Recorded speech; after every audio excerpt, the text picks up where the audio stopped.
Chapter 31. Monk reveals himself.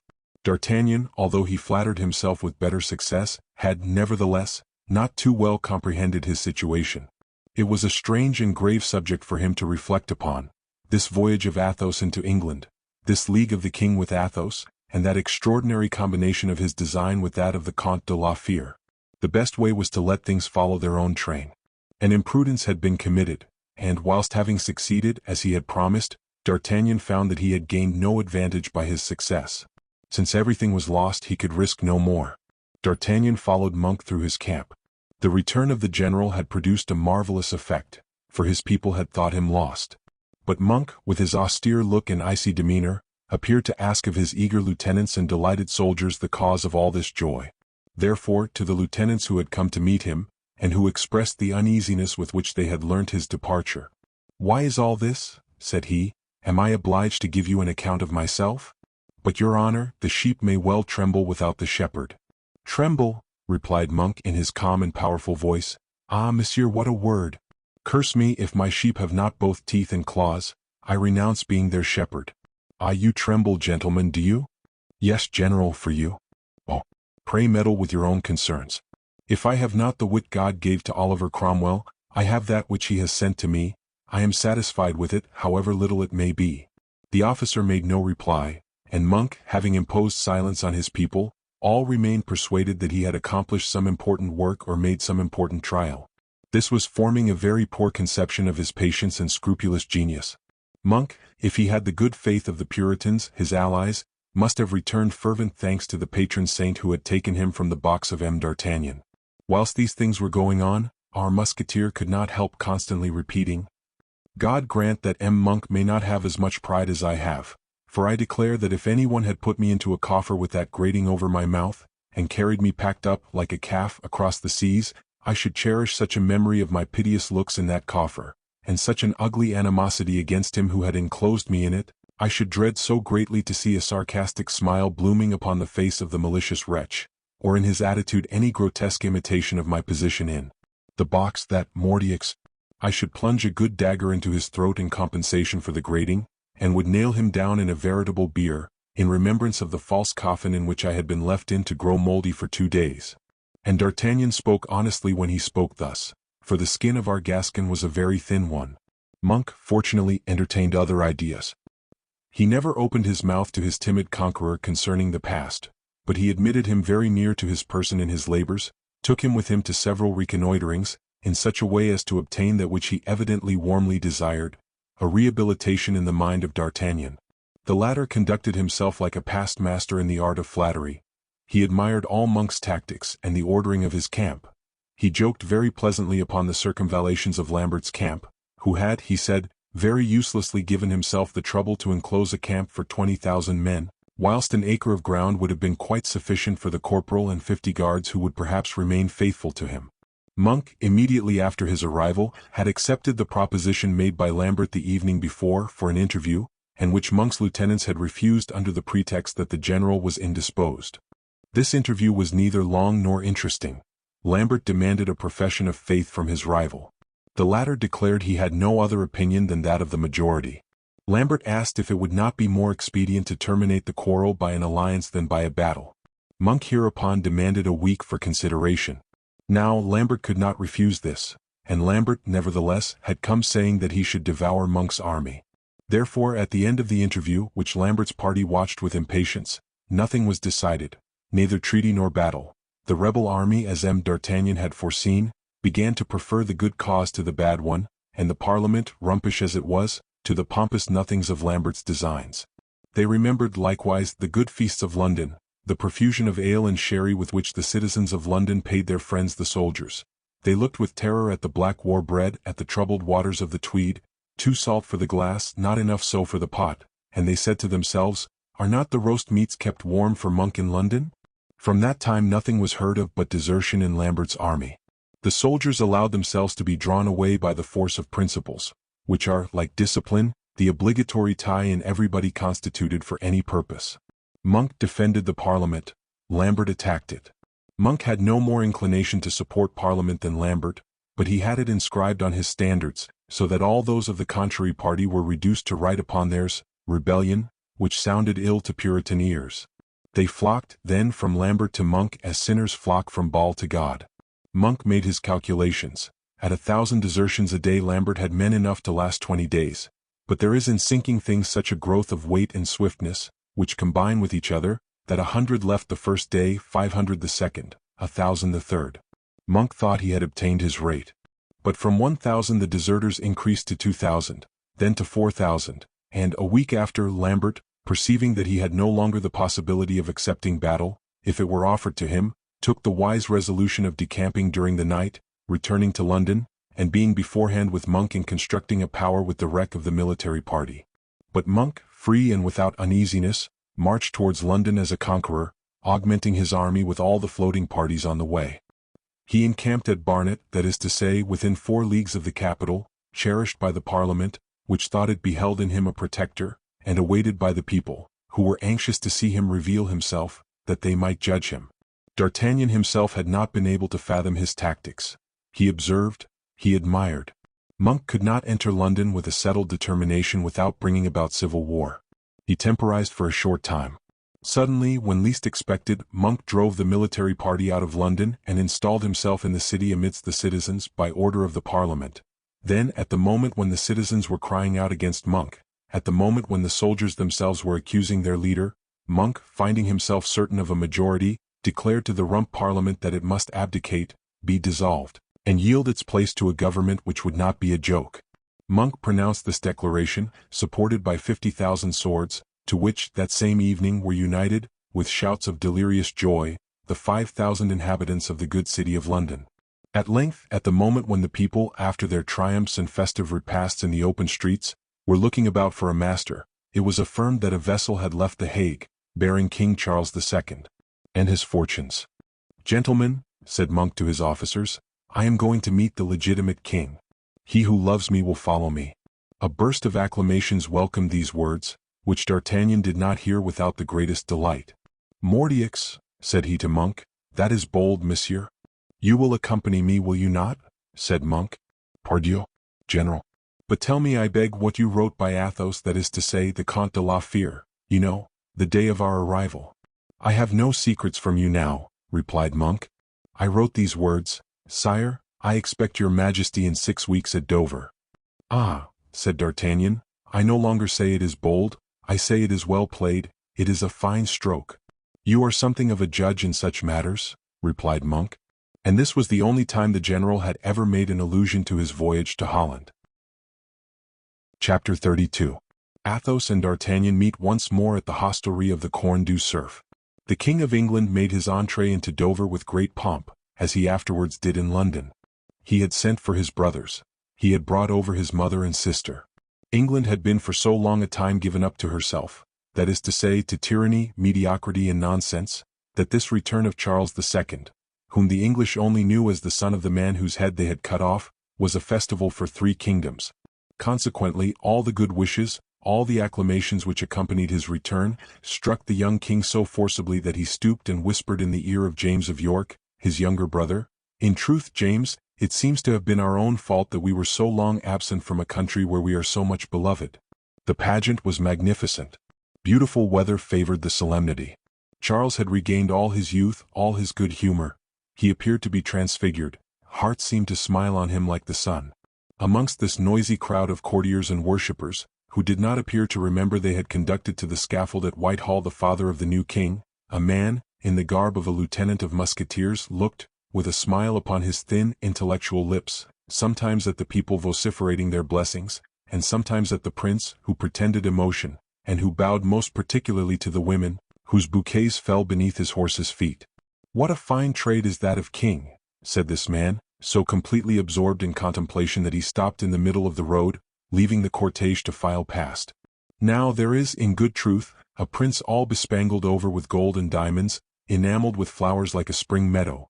He is about to plunge his empty hands into the immense coffer in which his now faithful, but so lately unfaithful, subjects have amassed 1 or 2 cartloads of ingots of gold.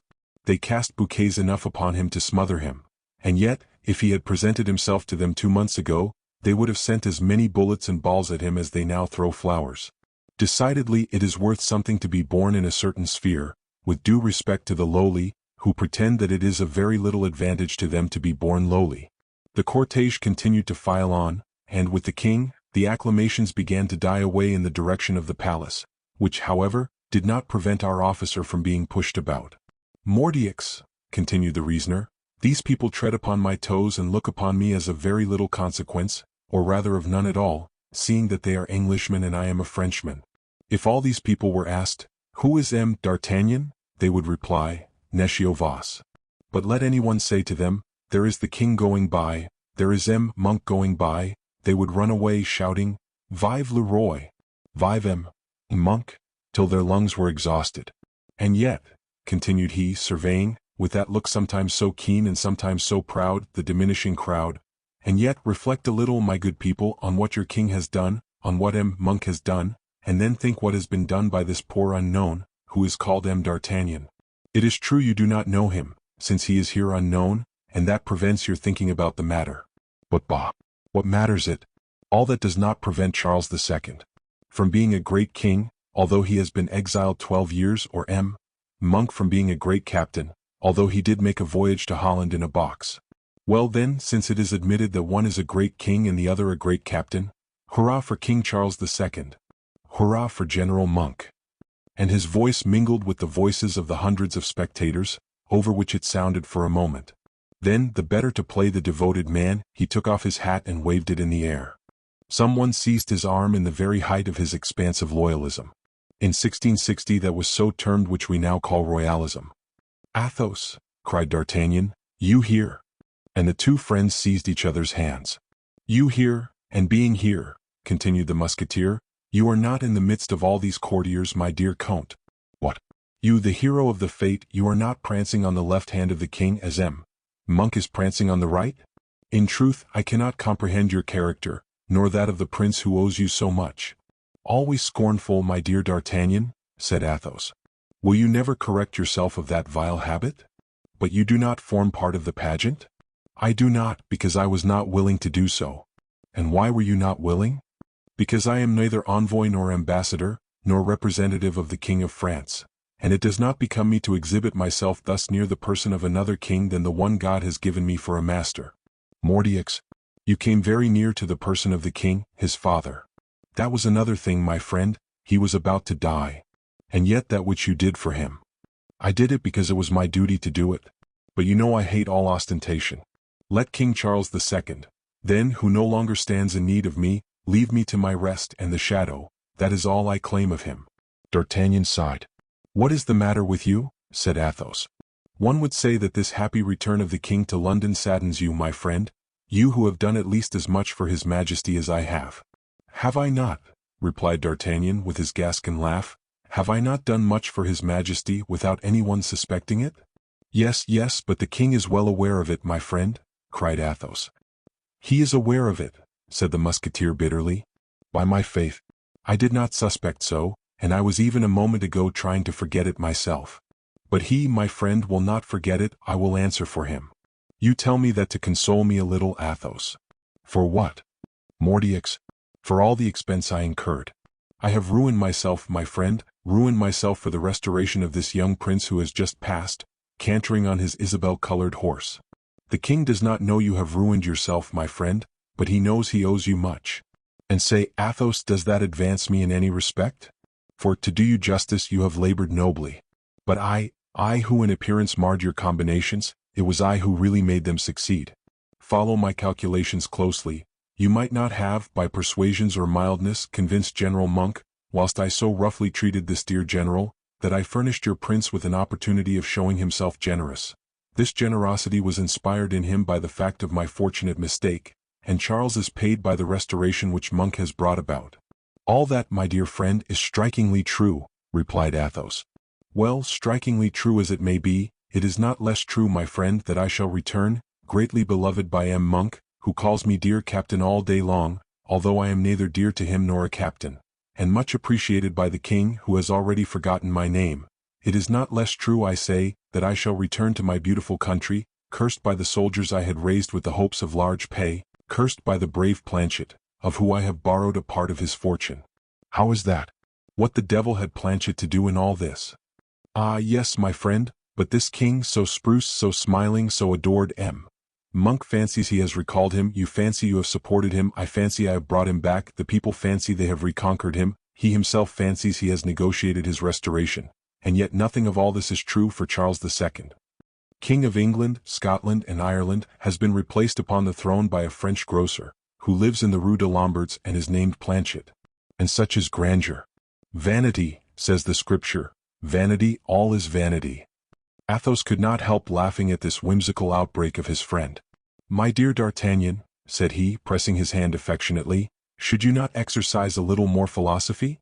Is it not some further satisfaction to you to have saved my life as you did by arriving so fortunately with Monk, when those damned parliamentarians wanted to burn me alive? Well, but you in some degree deserved a little burning, my friend. How so? What, for having saved King Charles's million? What million? Ah, that is true. You never knew that, my friend, but you must not be angry, for it was my secret. That word remember, which the king pronounced upon the scaffold, and which means Sauvin's toy. Exactly. That was signified. Remember there is a million buried in the vaults of Newcastle Abbey, and that million belongs to my son. Ah, very well, I understand. But what I understand likewise, and what is very frightful, is, that every time His Majesty Charles II will think of me, he will say to himself, there is the man who came very near to making me lose my crown. Fortunately I was generous, great, full of presence of mind. That will be said by the young gentleman in a shabby black doublet, who came to the chateau of Blois, hat in hand, to ask me if I would give him access to the King of France. D'Artagnan. D'Artagnan, said Athos, laying his hand on the shoulder of the Musketeer, you are unjust. I have a right to be so. No, for you are ignorant of the future. D'Artagnan looked his friend full in the face and began to laugh. In truth, my dear Athos, said he, you have some sayings so superb, that they only belong to you and le Cardinal Mazarin. Athos frowned slightly. I beg your pardon, continued D'Artagnan, laughing, I beg your pardon if I have offended you. The future. Eh. What pretty words are words that promise, and how well they fill the mouth in default of other things. Mordioux, after having met with so many who promised, when shall I find one who will give? But let that pass, continued D'Artagnan. What are you doing here, my dear Athos? Are you the king's treasurer? How, why the king's treasurer? Well, since the king possesses a million, he must want a treasurer. The king of France, although he is not worth a sou, has still a superintendent of finance, Fouquet. It is true that, in exchange, Fouquet, they say, has a good number of millions of his own. Oh, our million was spent long ago, said Athos, laughing in his turn. I understand, it was frittered away in satin, precious stones, velvet, and feathers of all sorts and colors. All these princes and princesses stood in great need of tailors and dressmakers. Athos, do you remember what we fellows spent in equipping ourselves for the campaign of La Rochelle, and to make our appearance on horseback? 2,000 or 3,000 livres, by my faith. But a king's robe is the more ample, it would require 1,000,000 to purchase the stuff. At least, Athos, if you are not treasurer, you are on good footing at court. By the faith of a gentleman, I know nothing about it, said Athos simply. What? You know nothing about it? No. I have not seen the king since we left Dover. Then he has forgotten you too. Mordioux, that is shameful. His Majesty has had so much business to transact. Oh, cried D'Artagnan, with one of those intelligent grimaces which he alone knew how to make, that is enough to make me recover my love for Monseigneur Giulio Mazarini. What, Athos?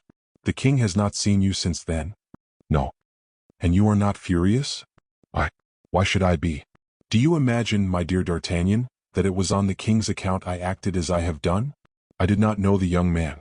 I defended the father, who represented a principle, sacred in my eyes, and I allowed myself to be drawn towards the son from sympathy for this same principle. Besides, he was a worthy knight, a noble creature, that father. Do you remember him? Yes, that is true. He was a brave and excellent man who led a sad life but made a fine end. Well, my dear D'Artagnan, understand this. To that king, to that man of heart, to that friend of my thoughts, if I durst venture to say so, I swore at the last hour to preserve faithfully the secret of a deposit which was to be transmitted to his son, to assist him in his hour of need. This young man came to me. He described his destitution. He was ignorant that he was anything to me save a living memory of his father. I have accomplished towards Charles II what I promised Charles I. That is all. Of what consequence is it to me, then, whether he be grateful or not? It is to myself I have rendered a service, by relieving myself of this responsibility, and not to him. Well, I have always said, replied D'Artagnan with a sigh, that disinterestedness was the finest thing in the world.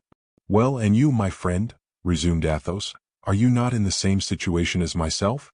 If I have properly understood your words, you allowed yourself to be affected by the misfortunes of this young man, that, on your part, was much greater than it was upon mine, for I had a duty to fulfill, whilst you were under no obligation to the son of the martyr. You had not, on your part, to pay him the price of that precious drop of blood which he let fall upon my brow, through the floor of the scaffold. That which made you act was heart alone, the noble and good heart which you possess beneath your apparent skepticism and sarcastic irony. You have engaged the fortune of a servitor, and your own, I suspect, my benevolent miser, and your sacrifice is not acknowledged. Of what consequence is it? You wish to repay Planchet his money. I can comprehend that, my friend, for it is not becoming in a gentleman to borrow from his inferior, without returning to him principal and interest. Well, I will sell La Fere if necessary, and if not, some little farm. You shall pay Planchet, and there will be enough, believe me, of corn left in my granaries for us two and Raoul. In this way, my friend, you will be under obligations to nobody but yourself, and if I know you well, it will not be a small satisfaction to your mind to be able to say, I have made a king. Am I right?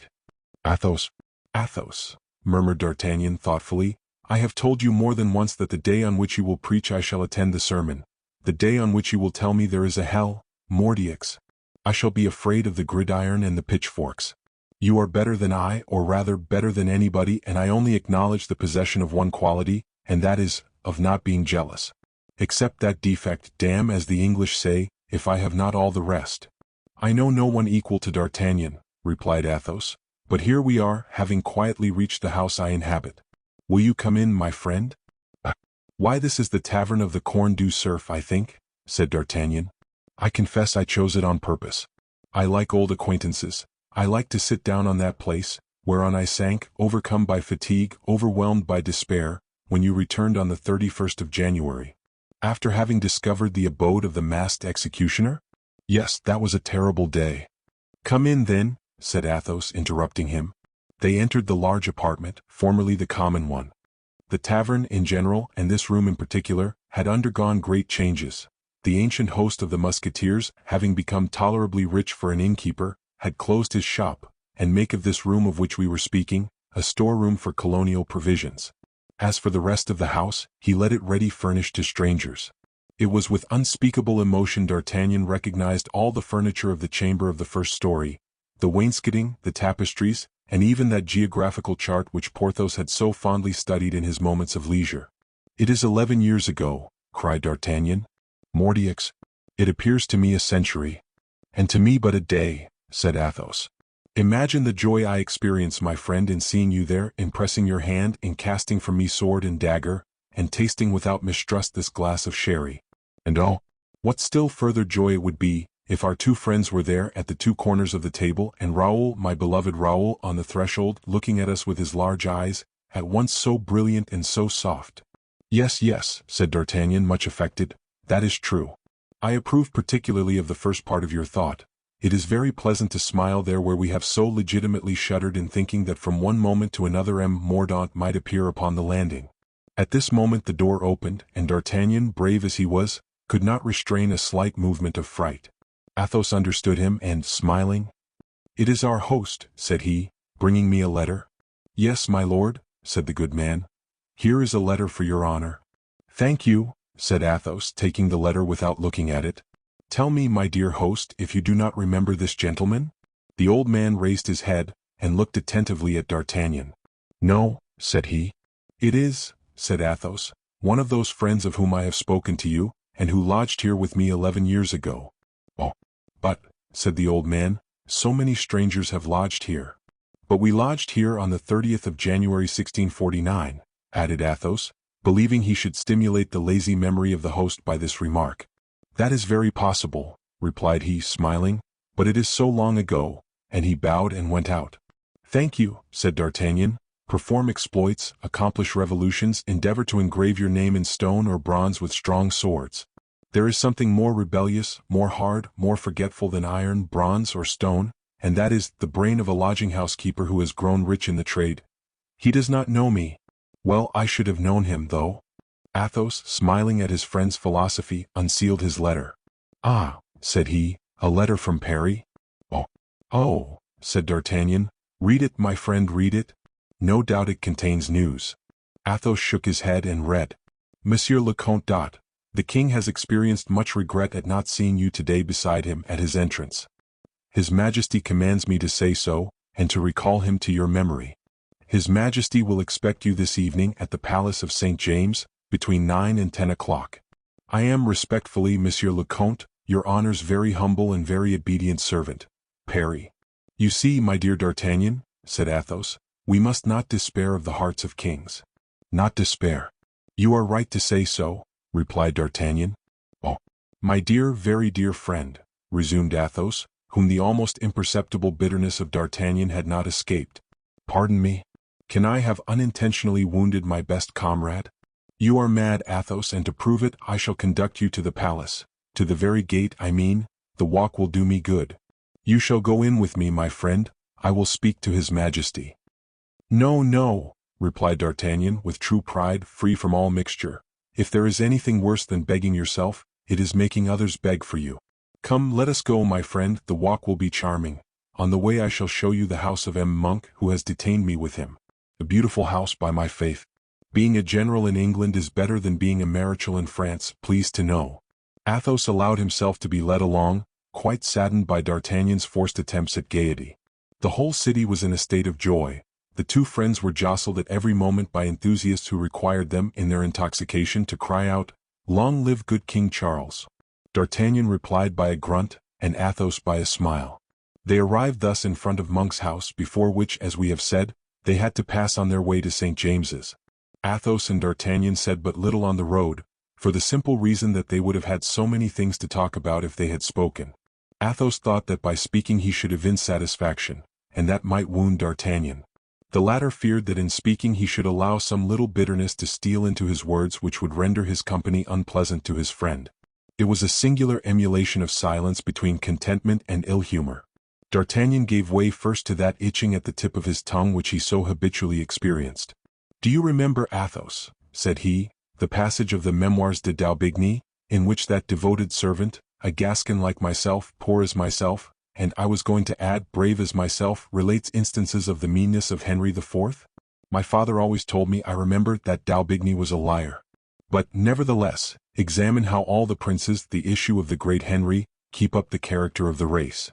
"Nonsense," said Athos. "The kings of France misers? You are mad, my friend. You are so perfect yourself you never agree to the faults of others. But, in reality, Henry IV was covetous. Louis XIII, his son, was so likewise. We know something of that, don't we? Gaston carried this vice to exaggeration, and has made himself, in this respect, hated by all who surround him. Henriette, poor woman, might well be avaricious, she who did not eat every day and could not warm herself every winter, and that is an example she has given to her son Charles II, grandson of the great Henry IV, who is as covetous as his mother and his grandfather. See if I have well traced the genealogy of the misers." "D'Artagnan, my friend," cried Athos, "you are very rude towards that eagle race called the Bourbons. And I have forgotten the best instance of all, the other grandson of the Bernays, Louis XIV, my ex-master. Well, I hope he is miserly enough, he who would not lend 1,000,000 to his brother Charles. Good. I see you are beginning to be angry. Here we are, by good luck, close to my house, or rather that of my friend M. Monk. My dear D'Artagnan, you do not make me angry, you make me sad. It is cruel, in fact, to see a man of your deserts out of the position his services ought to have acquired. It appears to me, my dear friend, that your name is as radiant as the greatest names in war and diplomacy. Tell me if the Luynes, the Baligards, and the Bassompierres have merited, as we have, fortunes and honors? You are right, my friend, 100 times right." D'Artagnan sighed, and preceded his friend under the porch of the mansion Monk inhabited, at the extremity of the city. "Permit me," said he, "to leave my purse at home, for if in the crowd those clever pickpockets of London, who are much boasted of even in Paris, were to steal from me the remainder of my poor crowns, I should not be able to return to France. Now, content I left France, and wild with joy I should return to it, seeing that all my prejudices of former days against England have returned, accompanied by many others. Athos made no reply. So then, my dear friend, 1 second and I will follow you, said D'Artagnan. I know you are in a hurry to go yonder to receive your reward, but believe me, I am not less eager to partake of your joy, although from a distance. Wait for me. And D'Artagnan was already passing through the vestibule, when a man, half servant, half soldier, who filled in Monk's establishment the double function of porter and guard, stopped our Musketeer, saying to him in English, I beg your pardon, my Lord D'Artagnan. Well, replied the latter, what is it? Is the general going to dismiss me? I only needed to be expelled by him. These words, spoken in French, made no impression upon the person to whom they were addressed, and who himself only spoke in English mixed with the rudest Scots. But Athos was grieved at them, for he began to think D'Artagnan was not wrong. The Englishman showed D'Artagnan a letter. From the general, said he. Why, that's it, my dismissal, replied the Gascon. Must I read it, Athos? You must be deceived, said Athos, or I know no more honest people in the world but you and myself. D'Artagnan shrugged his shoulders and unsealed the letter, while the impassible Englishman held for him a large lantern, by the light of which he was enabled to read it. Well, what is the matter? Said Athos, seeing the countenance of the reader change. Read it yourself, said the Musketeer. Athos took the paper and read. Monsieur D'Artagnan. The king regrets very much you did not come to St. Paul's with his cortege. He missed you as I also have missed you, my dear captain. There is but one means of repairing all this. His Majesty expects me at 9 o'clock at the Palace of St. James's. Will you be there at the same time with me? His gracious Majesty appoints that hour for an audience he grants you. This letter was from Monk. Chapter 33. The audience. Well? Cried Athos with a mild look of reproach, when D'Artagnan had read the letter addressed to him by Monk.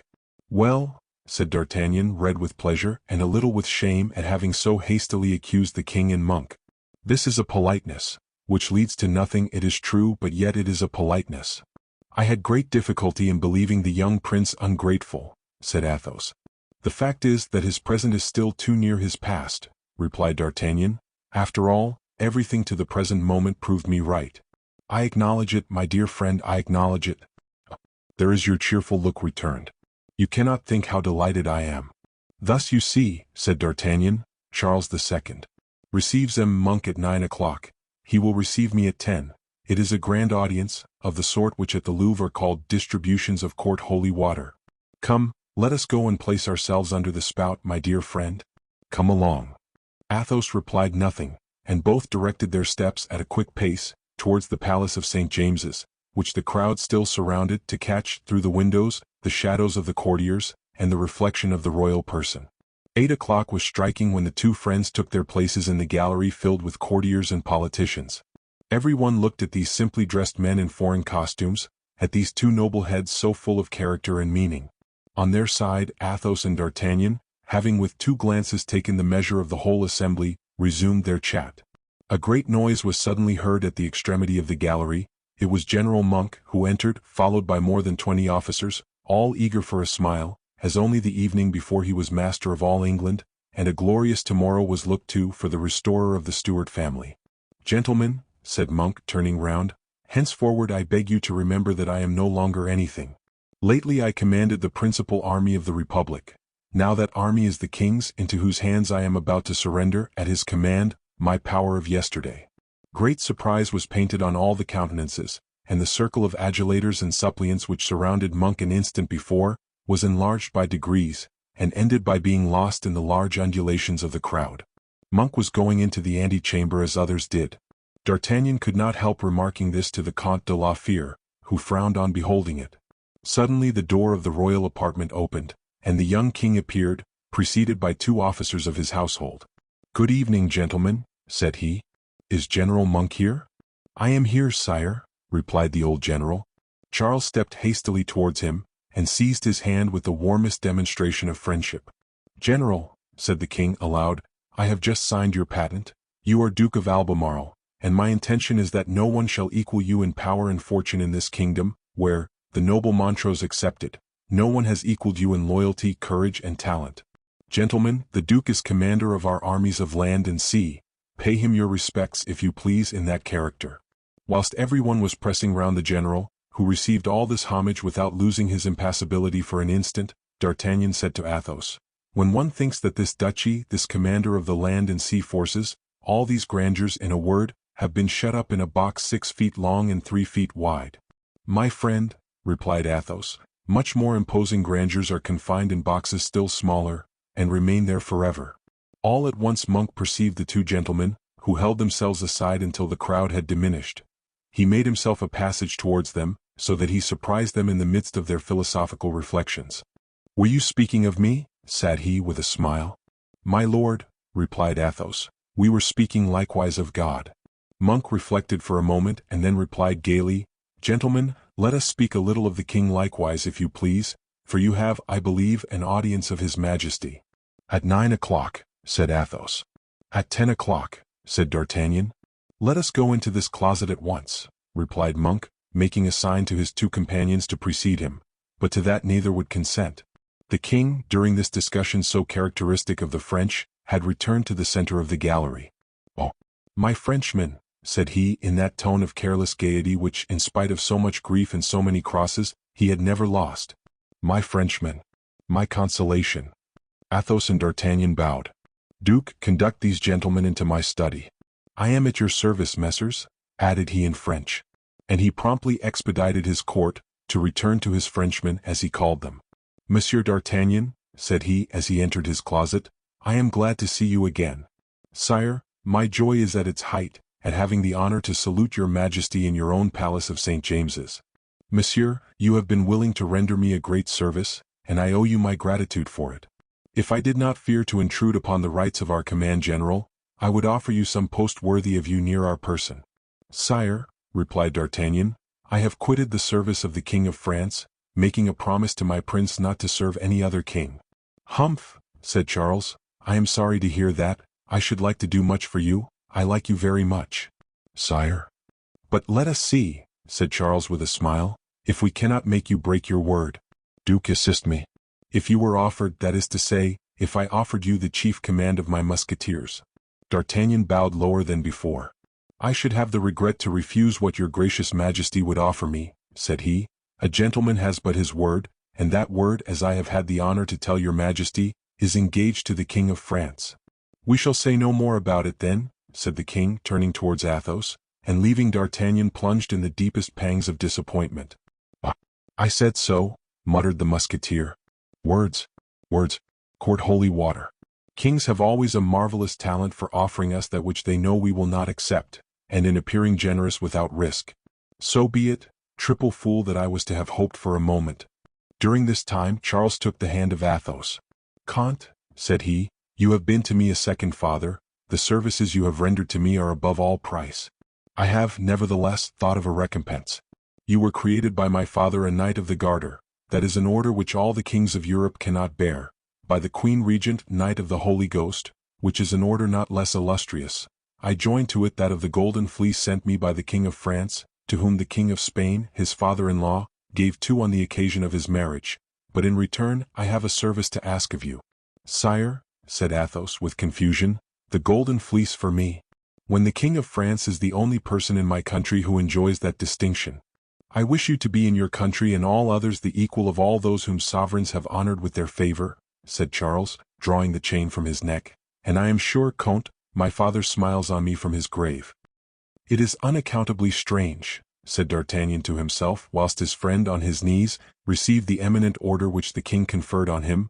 "It is almost incredible that I have always seen showers of prosperity fall upon all who surrounded me, and that not a drop ever reached me. If I were a jealous man, it would be enough to make one tear one's hair, parole d'honneur." Athos rose from his knees and Charles embraced him tenderly. "General," said he to Monk, then stopping with a smile, "Pardon me, Duke, I mean. No wonder if I make a mistake. The word Duke is too short for me. I always seek some title to lengthen it. I should wish to see you so near my throne, that I might say to you as to Louis XIV, 'My brother.'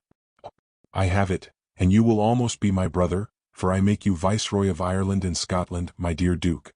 So, after that fashion, henceforward I shall not make a mistake." The Duke seized the hand of the king, but without enthusiasm, without joy, as he did everything. His heart, however, had been moved by this last favor. Charles, by skillfully husbanding his generosity, had given the Duke time to wish, although he might not have wished for so much as was given him. "Mordioux," grumbled D'Artagnan, "there is the shower beginning again. It is enough to turn one's brain," and he turned away with an air so sorrowful and so comically piteous, that the king who caught it could not restrain a smile. Monk was preparing to leave the room to take leave of Charles. "What? My trusty and well-beloved," said the king to the Duke, "are you going?" "With your Majesty's permission, for in truth I am weary. The emotions of the day have worn me out, I stand in need of rest." "But," said the king, "you are not going without D'Artagnan, I hope." "Why not, sire?" said the old warrior. "Well, you know very well why," said the king. Monk looked at Charles with astonishment.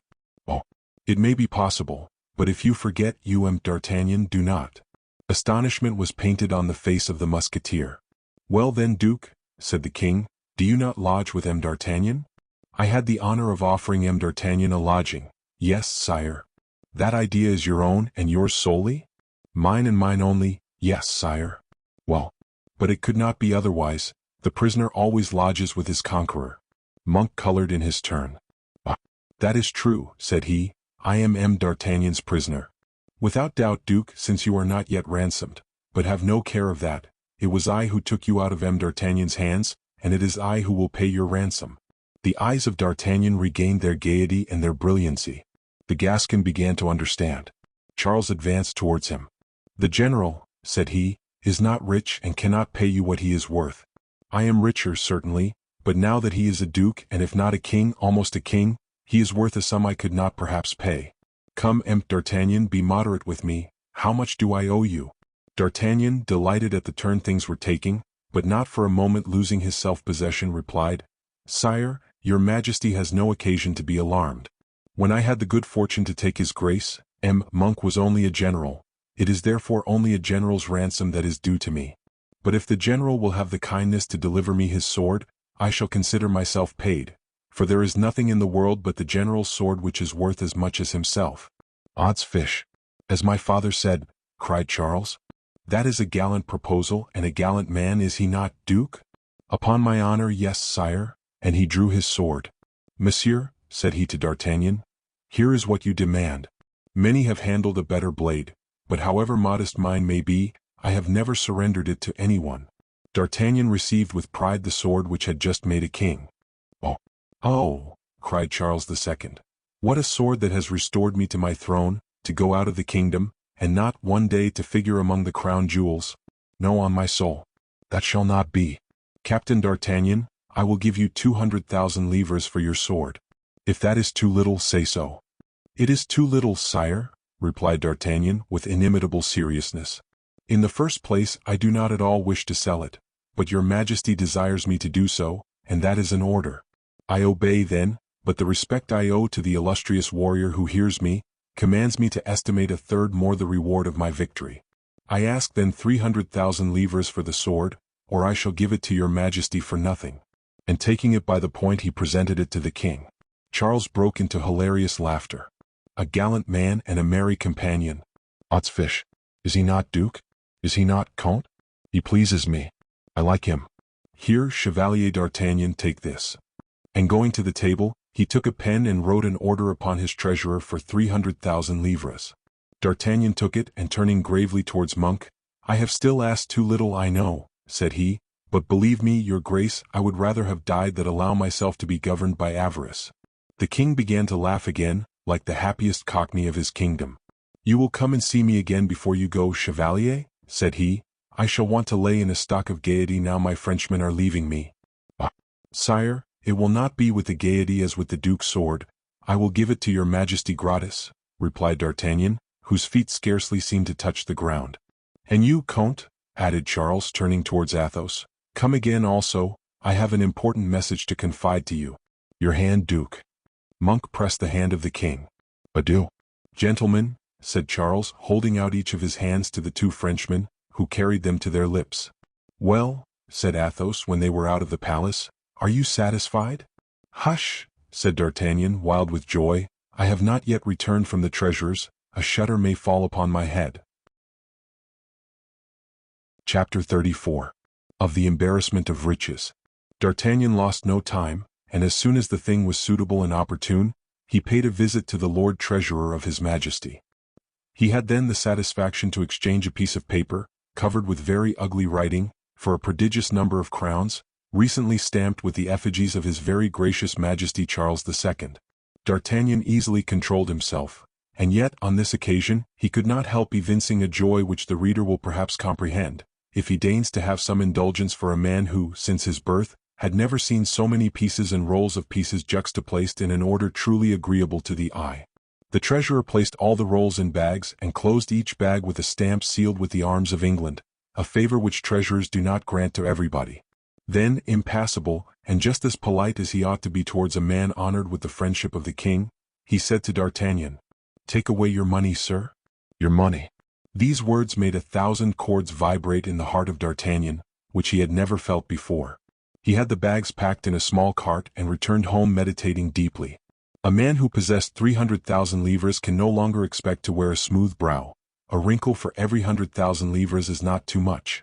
D'Artagnan shut himself up, ate no dinner, closed his door to everybody, and with a lighted lamp and a loaded pistol on the table, he watched all night, ruminating upon the means of preventing these lovely crowns, which from the coffers of the king had passed into his coffers, from passing from his coffers into the pockets of any thief whatever. The best means discovered by the Gascon was to enclose his treasure for the present, under locks so solid that no wrist could break them, and so complicated that no master key could open them. D'Artagnan remembered that the English are masters in mechanics and conservative industry, and he determined to go in the morning in search of a mechanic who would sell him a strong box. He did not go far.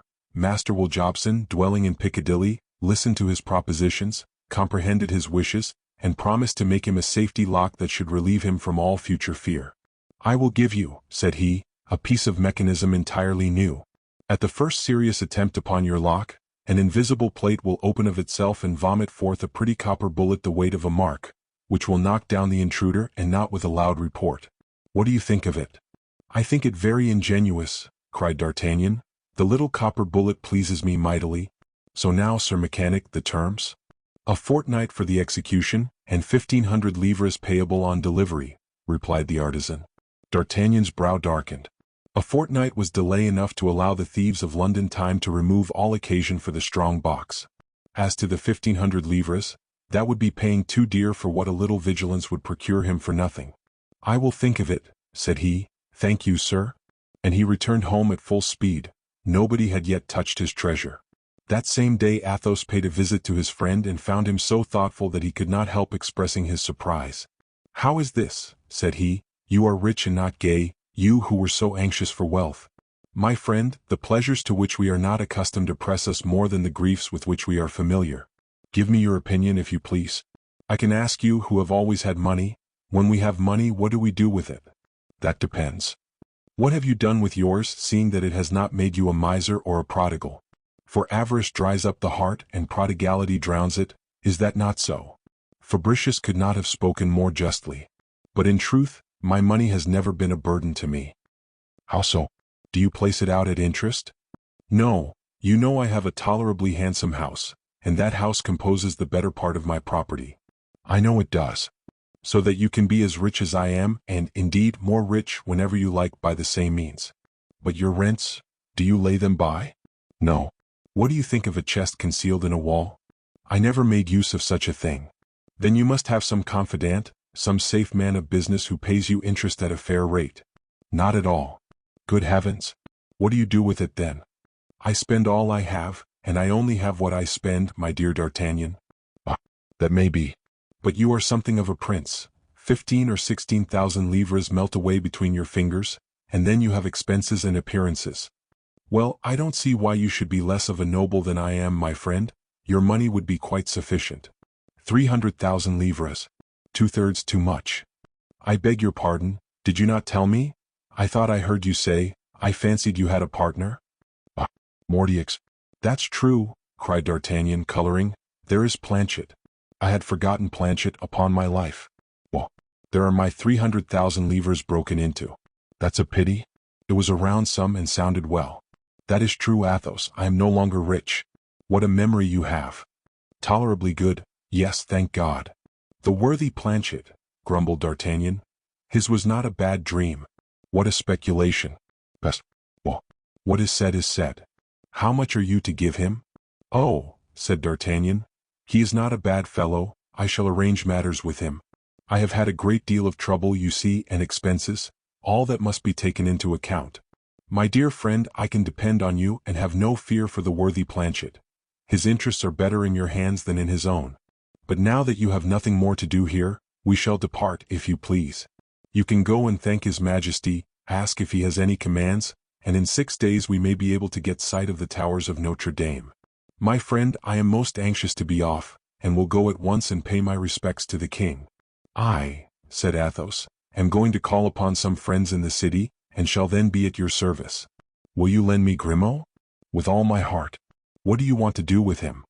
Something very simple and which will not fatigue him. I shall only beg him to take charge of my pistols, which lie there on the table near that coffer. Very well, replied Athos imperturbably. And he will not stir, will he? Not more than the pistols themselves. Then I shall go and take leave of His Majesty. Au revoir. D'Artagnan arrived at St. James's, where Charles II, who was busy writing, kept him in the antechamber a full hour. Whilst walking about in the gallery from the door to the window, from the window to the door, he thought he saw a cloak like Athos's cross the vestibule, but at the moment he was going to ascertain if it were he, the usher summoned him to His Majesty's presence. Charles II rubbed his hands while receiving the thanks of our friend. Chevalier, said he, you are wrong to express gratitude to me. I have not paid you a quarter of the value of the history of the box into which you put the brave general, the excellent Duke of Albemarle, I mean. And the king laughed heartily. D'Artagnan did not think it proper to interrupt His Majesty, and he bowed with much modesty.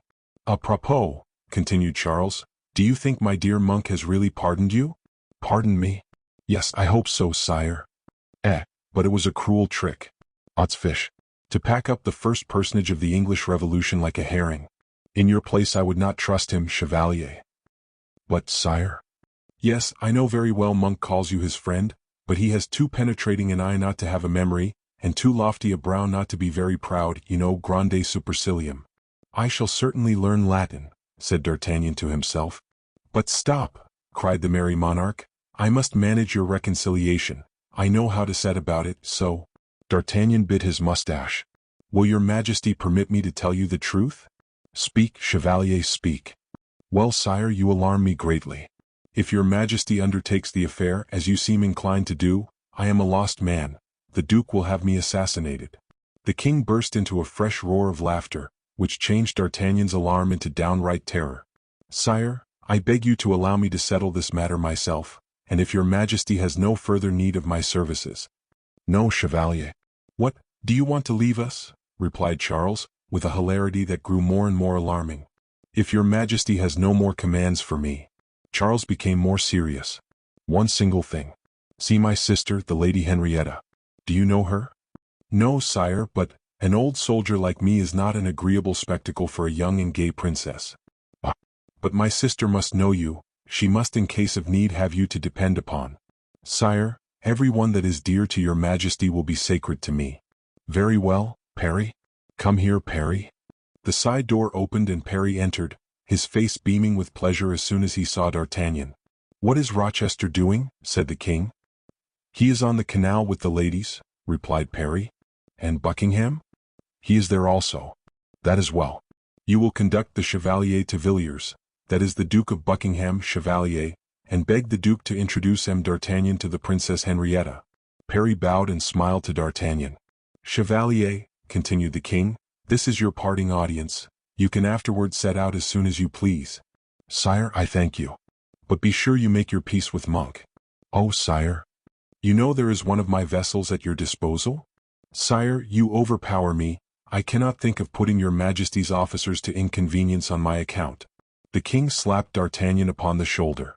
Nobody will be inconvenienced on your account, Chevalier, but for that of an ambassador I am about sending to France, and to whom you will willingly serve as a companion, I fancy, for you know him. D'Artagnan appeared astonished. He is a certain Comte de la Fere, whom you call Athos, added the king, terminating the conversation as he had begun it by a joyous burst of laughter. Adieu, Chevalier, adieu. Love me as I love you. And thereupon, making a sign to Parry to ask if there were anyone waiting for him in the adjoining closet, the king disappeared into that closet, leaving the chevalier perfectly astonished by this singular audience. The old man took his arm in a friendly way, and led him towards the garden. Chapter 35. On the canal.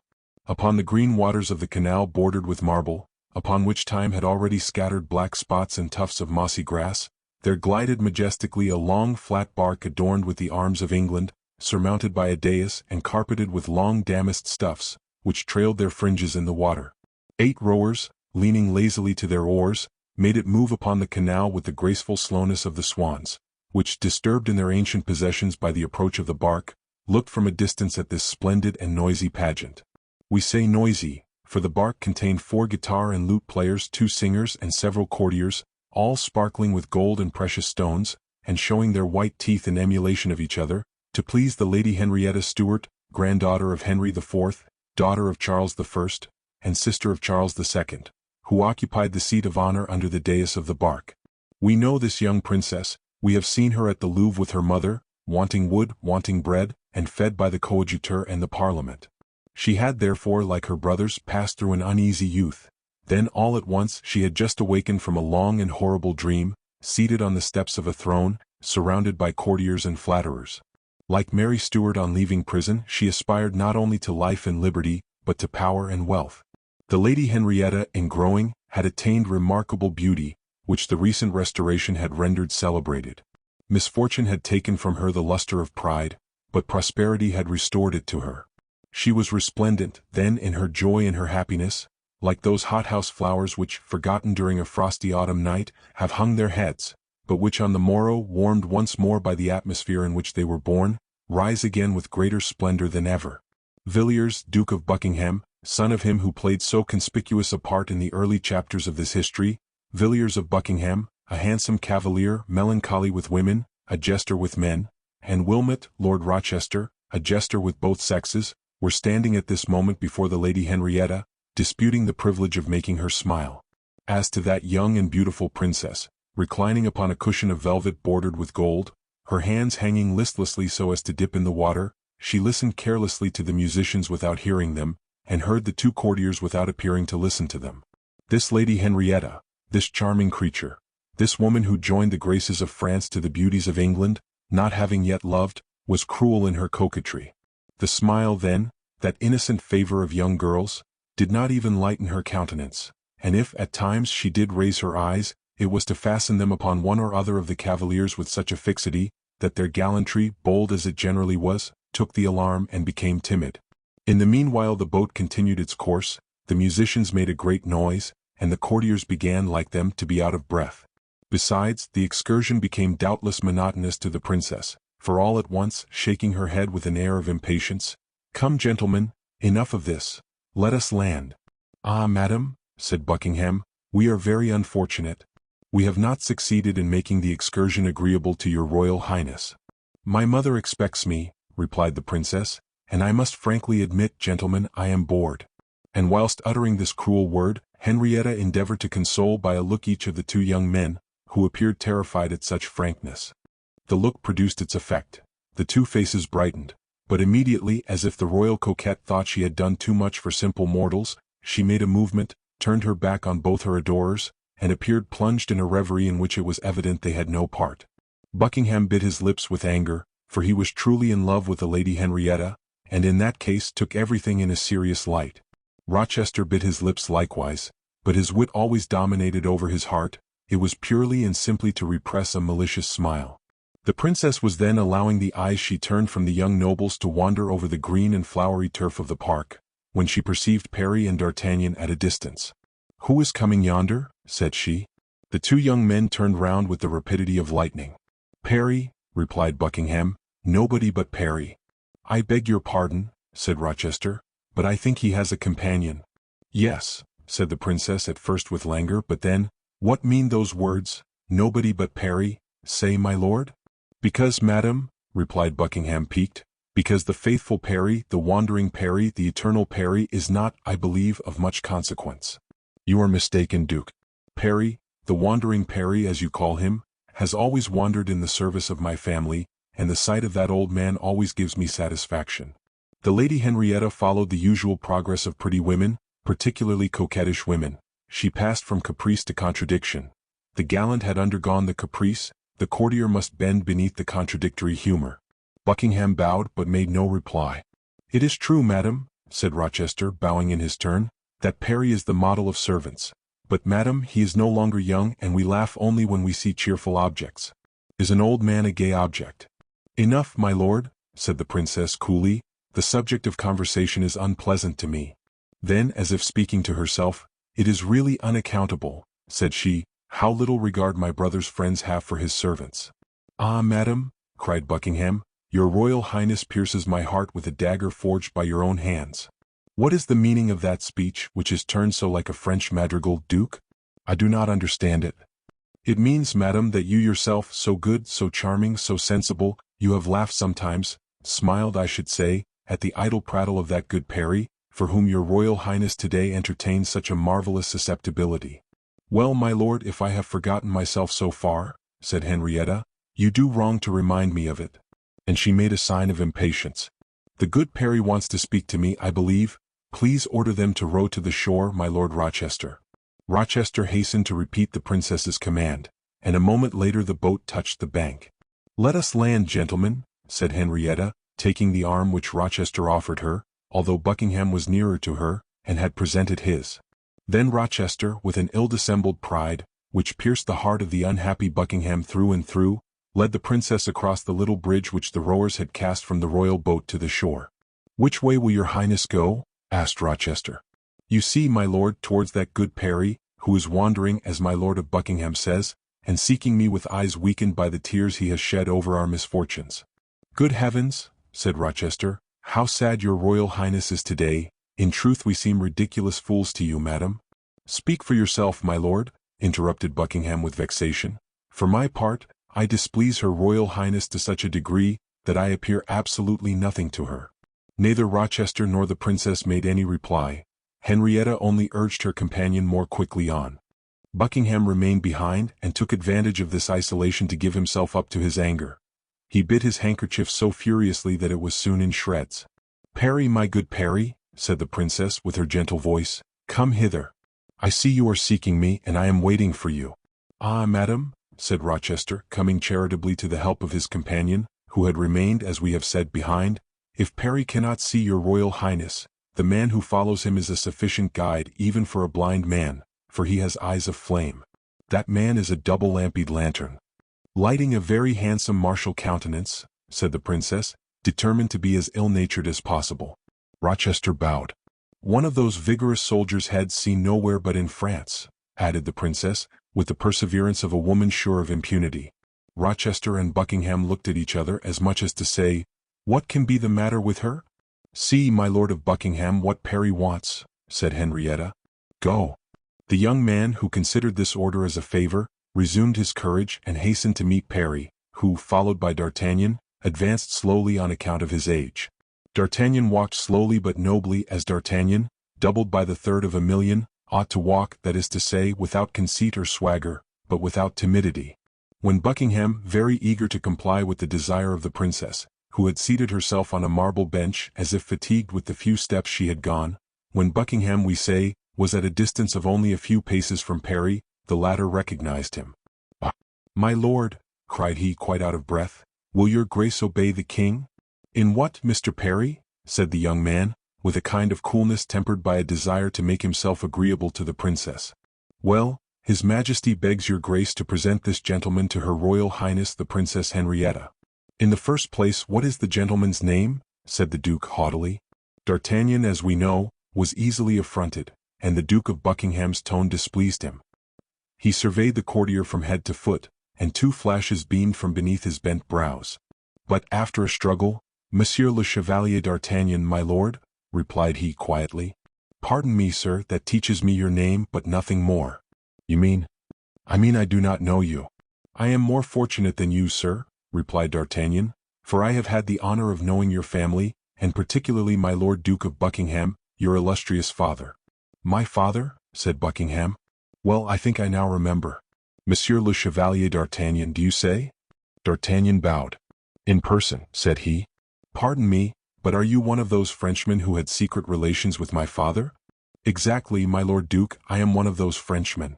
Then, sir, permit me to say that it was strange my father never heard of you during his lifetime. No, monsieur, but he heard of me at the moment of his death. It was I who sent to him, through the hands of the valet de chambre of Anne of Austria, notice of the dangers which threatened him. Unfortunately, it came too late. Never mind, monsieur, said Buckingham. I understand now that, having had the intention of rendering a service to the father, you have come to claim the protection of the son. In the first place, my lord, replied D'Artagnan phlegmatically, I claim the protection of no man. His Majesty, Charles II, to whom I have had the honor of rendering some services, I may tell you, my lord, my life has been passed in such occupations. King Charles II, then, who wishes to honor me with some kindness, desires me to be presented to Her Royal Highness the Princess Henrietta, his sister, to whom I shall, perhaps, have the good fortune to be of service hereafter. Now, the king knew that you at this moment were with Her Royal Highness, and sent me to you. There is no other mystery, I ask absolutely nothing of you, and if you will not present me to Her Royal Highness, I shall be compelled to do without you and present myself. At least, sir, said Buckingham, determined to have the last word, you will not refuse me an explanation provoked by yourself. I never refuse, my lord, said D'Artagnan. As you have had relations with my father, you must be acquainted with some private details? These relations are already far removed from us, my lord, for you were not then born, and for some unfortunate diamond studs, which I received from his hands and carried back to France, it is really not worth while awakening so many remembrances. Ah, sir, said Buckingham warmly, going up to D'Artagnan and holding out his hand to him, it is you, then, you whom my father sought everywhere and who had a right to expect so much from us. To expect, my lord, in truth, that is my forte, all my life I have expected. At this moment, the princess, who was tired of not seeing the stranger approach her, arose and came towards them. At least, sir, said Buckingham, you shall not wait for the presentation you claim of me. Then turning towards the princess and bowing, Madam, said the young man, the king your brother, desires me to have the honor of presenting to your Royal Highness, Monsieur le Chevalier d'Artagnan.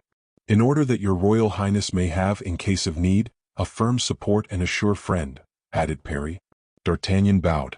You have still something to say, Parry, replied Henrietta, smiling upon D'Artagnan, while addressing the old servant. Yes, madam, the king desires you to preserve religiously in your memory the name and merit of M. D'Artagnan, to whom his Majesty owes, he says, the recovery of his kingdom. Buckingham, the princess, and Rochester looked at each other. That, said D'Artagnan, is another little secret, of which, in all probability, I shall not boast to his Majesty's son, as I have done to you with respect to the diamond studs. Madam, said Buckingham, Monsieur has just, for the second time, recalled to my memory an event which excites my curiosity to such a degree, that I shall venture to ask your permission to take him to one side for a moment, to converse in private. Do, my lord, said the princess, but restore to the sister as quickly as possible, this friend so devoted to the brother. And she took the arm of Rochester, whilst Buckingham took that of D'Artagnan. Oh, tell me, Chevalier, said Buckingham, all that affair of the diamonds which nobody knows in England, not even the son of him who was the hero of it. My lord, one person alone had a right to relate all that affair as you call it, and that was your father. He thought it proper to be silent. I must beg you to allow me to be so likewise. And D'Artagnan bowed like a man upon whom it was evident no entreaties could prevail. Since it is so, sir, said Buckingham, pardon my indiscretion, I beg you, and if at any time I should go into France, and he turned round to take a last look at the princess, who took but little notice of him, totally occupied as she was or appeared to be with Rochester. Buckingham sighed. Well, said D'Artagnan, I was saying that if any day I were to go to France. You will go, my lord, said D'Artagnan, I shall answer for that. And how so? Oh, I have strange powers of prediction. If I do predict anything I am seldom mistaken. If then you do come to France. Well then, monsieur, you of whom kings ask that valuable friendship which restores crowns to them, I will venture to beg of you a little of that great interest you took in my father. My lord, replied D'Artagnan, believe me, I shall deem myself highly honored if, in France, you remember having seen me here. And now permit. Then turning towards the princess, Madam, said he, your Royal Highness is a daughter of France, and in that quality I hope to see you again in Paris. One of my happy days will be on that on which your royal highness shall give me any command whatever, thus proving to me that you have not forgotten the recommendations of your august brother." And he bowed respectfully to the young princess, who gave him her hand to kiss with a right royal grace. "Ah, madam," said Buckingham in a subdued voice, "what can a man do to obtain a similar favor from your royal highness?" "Damn, my lord," replied Henrietta, "ask Monsieur d'Artagnan, he will tell you." Chapter 36. How D'Artagnan drew a country seat from a deal box. The king's words regarding the wounded pride of Monk had inspired D'Artagnan with no small portion of apprehension. The lieutenant had had all his life the great art of choosing his enemies, and when he had found them implacable and invincible, it was when he had not been able, under any pretense, to make them otherwise. But points of view change greatly in the course of a life. It is a magic lantern of which the eye of man every year changes the aspects. It results that from the last day of a year on which we saw white, to the first day of the year on which we shall see black, there is the interval of but a single night. Now D'Artagnan, when he left Calais with his 10 scamps, would have hesitated as little in attacking a Goliath, a Nebuchadnezzar, or a Holofernes, as he would in crossing swords with a recruit or cavilling with a landlady. Then he resembled the sparrowhawk which, when fasting, will attack a ram. Hunger is blind. But D'Artagnan satisfied, D'Artagnan rich, D'Artagnan a conqueror, D'Artagnan proud of so difficult a triumph, D'Artagnan had too much to lose not to reckon, figure by figure, with probable misfortune. His thoughts were employed therefore all the way on the road from his presentation with one thing, and that was, how he should conciliate a man like Monk, a man whom Charles himself, king as he was, conciliated with difficulty. For scarcely established, the protected might again stand in need of the protector, and would consequently not refuse him, such being the case, the petty satisfaction of transporting D'Artagnan, or of confining him in one of the Middlesex prisons, or drowning him a little on his passage from Dover to Boulogne. Such sorts of satisfaction kings are accustomed to render to viceroys without disagreeable consequences. It would not be at all necessary for the king to be active in that contraparty of the play in which Monk should take his revenge.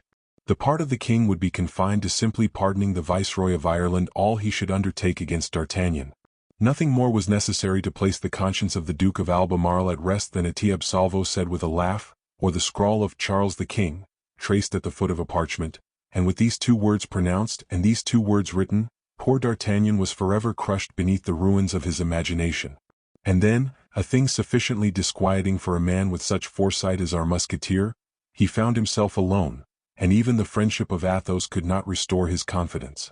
Certainly if the affair had only concerned a free distribution of sword thrusts, the Musketeer would have counted upon his companion, but in delicate dealings with a king, when the perhaps of an unlucky chance should arise in justification of Monk or of Charles of England, D'Artagnan knew Athos well enough to be sure he would give the best possible coloring to the loyalty of the survivor, and would content himself with shedding floods of tears on the tomb of the dead, supposing the dead to be his friend, and afterwards composing his epitaph in the most pompous superlatives.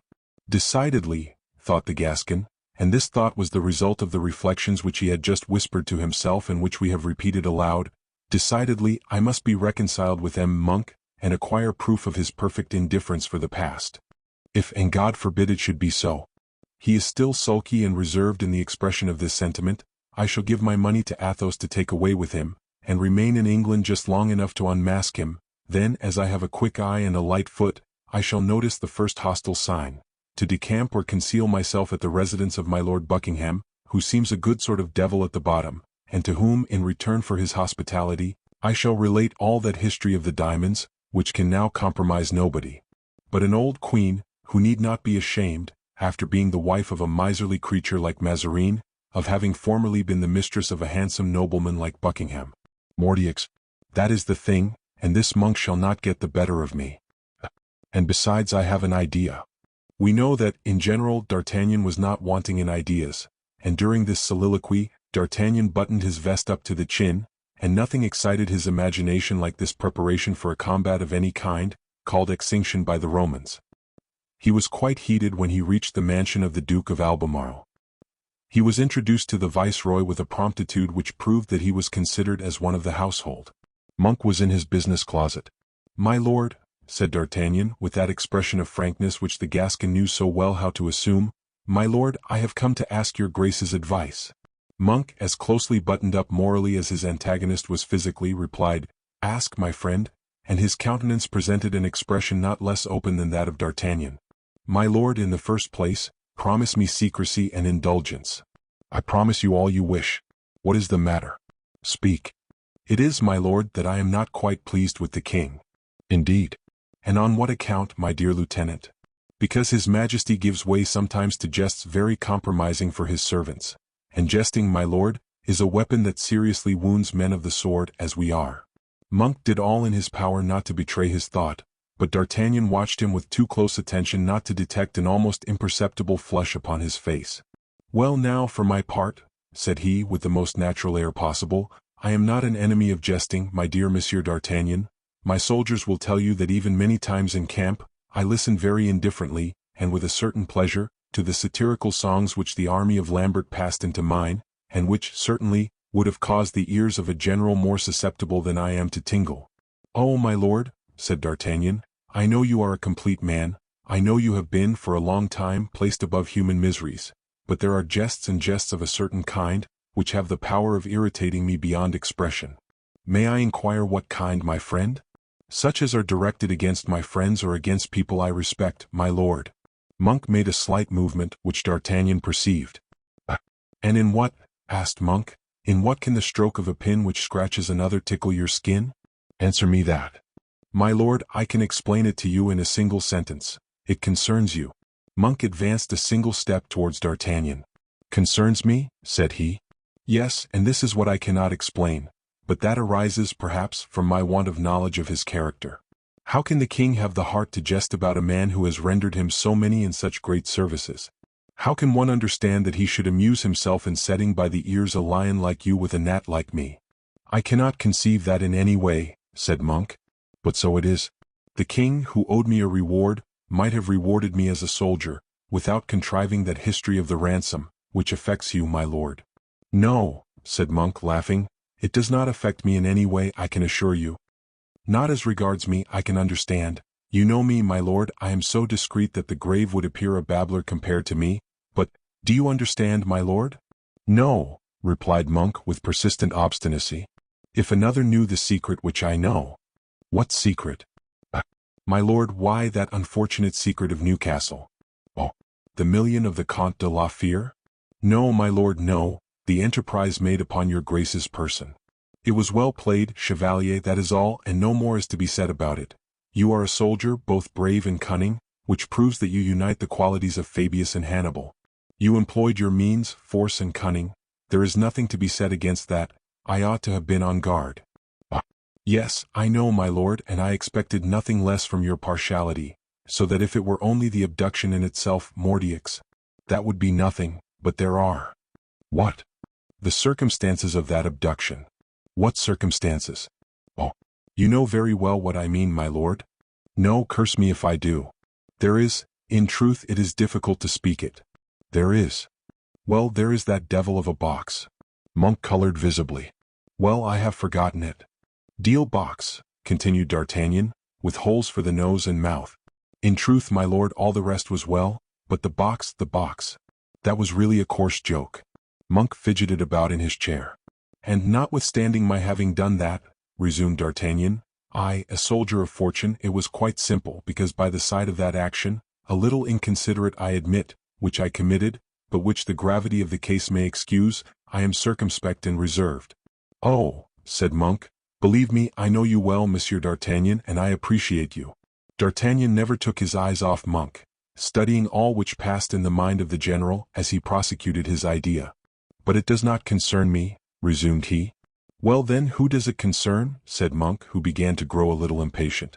"It relates to the king, who will never restrain his tongue." "Well, and suppose he should say all he knows?" said Monk with a degree of hesitation. "My lord," replied D'Artagnan, "do not dissemble, I implore you, with a man who speaks so frankly as I do. You have a right to feel your susceptibility excited, however benignant it may be." "What the devil? It is not the place for a man like you, a man who plays with crowns and scepters as a bohemian plays with his balls. It is not the place of a serious man, I said, to be shut up in a box like some freak of natural history, for you must understand it would make all your enemies ready to burst with laughter, and you are so great, so noble, so generous, that you must have many enemies. This secret is enough to set half the human race laughing if you were represented in that box. It is not decent to have the second personage in the kingdom laughed at. Monk was quite out of countenance at the idea of seeing himself represented in this box. Ridicule, as D'Artagnan had judiciously foreseen, acted upon him in a manner which neither the chances of war, the aspirations of ambition, nor the fear of death had been able to do. Good, thought the Gascon. He is frightened, I am safe. Oh, as to the king, said Monk, fear nothing, my dear Monsieur d'Artagnan, the king will not jest with Monk, I assure you. The momentary flash of his eye was noticed by D'Artagnan. Monk lowered his tone immediately. The king, continued he, is of too noble a nature, the king's heart is too high to allow him to wish ill to those who do him good. Oh, certainly, cried D'Artagnan. I am entirely of your Grace's opinion with regard to his heart, but not as to his head. It is good, but it is trifling. The king will not trifle with Monk, be assured. Then you are quite at ease, my lord? On that side at least? Yes, perfectly. Oh, I understand you. You are at ease as far as the king is concerned? I have told you I was. But you are not so much so on my account? I thought I had told you that I had faith in your loyalty and discretion. No doubt, but you must remember one thing. What is that? That I was not alone, that I had companions, and what companions? Oh, yes, I know them. And, unfortunately, my lord, they know you too. Well, they are yonder at Boulogne waiting for me. And you fear. Yes, I fear that in my absence, parbleu. If I were near them, I could answer for their silence. Was I not right in saying that the danger, if there was any danger, would not come from his majesty, however disposed he may be to jest, but from your companions, as you say? To be laughed at by a king may be tolerable, but by the horseboys and scamps of the army, damn it. Yes, I understand, that would be unbearable. That is why, my lord, I came to say, do you not think it would be better for me to set out for France as soon as possible? Certainly, if you think your presence would impose silence upon those scoundrels? I am sure of that, my lord. Your presence will not prevent the report from spreading, if the tale has already transpired. Oh, it has not transpired, my lord, I will wager. At all events, be assured that I am determined upon one thing. What is that? To blow out the brains of the first who shall have propagated that report, and of the first who has heard it. After which I shall return to England to seek an asylum, and perhaps employment with your grace. Oh, come back. Come back. Unfortunately, my lord, I am acquainted with nobody here but your grace, and if I should no longer find you, or if you should have forgotten me in your greatness? Listen to me, Monsieur d'Artagnan, replied Monk. You are a superior man, full of intelligence and courage. You deserve all the good fortune this world can bring you. Come with me into Scotland, and I swear to you I shall arrange for you a fate which all may envy. Oh, my lord, that is impossible. At present I have a sacred duty to perform. I have to watch over your glory. I have to prevent a low jester from tarnishing in the eyes of our contemporaries. Who knows? In the eyes of posterity, the splendor of your name. Of posterity, Monsieur d'Artagnan? Doubtless. It is necessary as regards posterity, that all the details of that history should remain a mystery, for admit that this unfortunate history of the deal box should spread, and it should be asserted that you had not re-established the king loyally, and of your own free will, but in consequence of a compromise entered into at Scheveningen between you two. It would be vain for me to declare how the thing came about, for though I know I should not be believed, it would be said that I had received my part of the cake and was eating it. Monk knitted his brow. Glory, honor, probity, said he, you are but empty words. Mist, replied D'Artagnan, nothing but mist through which nobody can see clearly. Well then, go to France, my dear Monsieur d'Artagnan, said Monk. Go, and to render England more attractive and agreeable to you, accept a remembrance of me. What now? Thought D'Artagnan. I have on the banks of the Clyde, continued Monk, a little house in a grove, cottage as it is called here. To this house are attached 100 acres of land. Accept it as a souvenir. Oh, my lord. Faith, you will be there in your own home, and that will be the place of refuge you spoke of just now. For me to be obliged to your lordship to such an extent. Really, your grace, I am ashamed. Not at all, monsieur, replied Monk with an arch smile. It is I who shall be obliged to you. And, pressing the hand of the Musketeer, I shall go and draw up the deed of gift. And he left the room. D'Artagnan looked at him as he went out with something of a pensive and even an agitated air. After all, said he is a brave man. It is only a sad reflection that it is from fear of me, and not affection that he acts thus. Well, I shall endeavor that affection may follow. Then after an instant's deeper reflection, bah, said he, to what purpose? He is an Englishman. And he in turn went out, a little confused after the combat. So, said he, I am a landowner. But how the devil am I to share the cottage with Planchet? Unless I give him the land and I take the chateau, or that he takes the house and I— nonsense. Monk will never allow me to share a house he has inhabited with a grocer. He is too proud for that. Besides, why should I say anything about it to him? It was not with the money of the company I have acquired that property, it was with my mother wit alone. It is all mine then. So now I will go and find Athos. And he directed his steps towards the dwelling of the Comte de la Fere. Chapter 37. How D'Artagnan regulated the assets of the company. Decidedly, said D'Artagnan to himself, I have struck a good vein. That star which shines once in the life of every man, which shone for Job and Iris, the most unfortunate of the Jews and the poorest of the Greeks, is come at last to shine on me. I will commit no folly, I will take advantage of it. It comes quite late enough to find me reasonable. He supped that evening in very good humor with his friend Athos. He said nothing to him about the expected donation, but he could not forbear questioning his friend, while eating, about country produce, sowing, and planting. Athos replied complacently as he always did.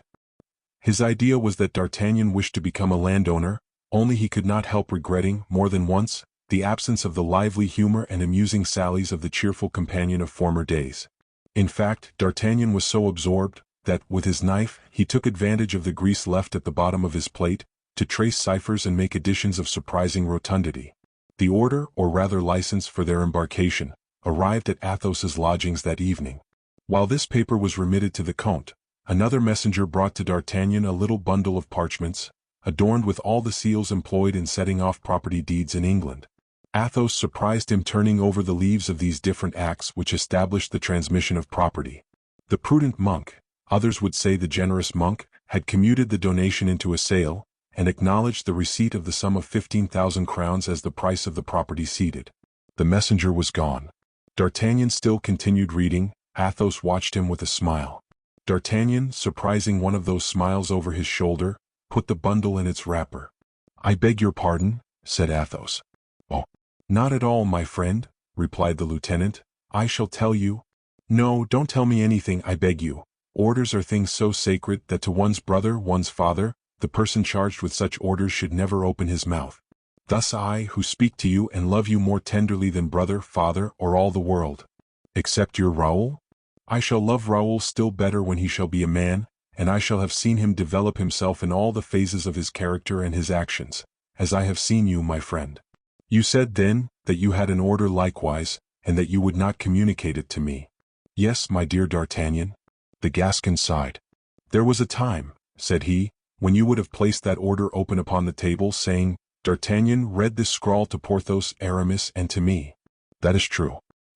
That was the time of youth, confidence, the generous season when the blood commands, when it is warmed by feeling. Well, Athos, will you allow me to tell you? Speak, my friend.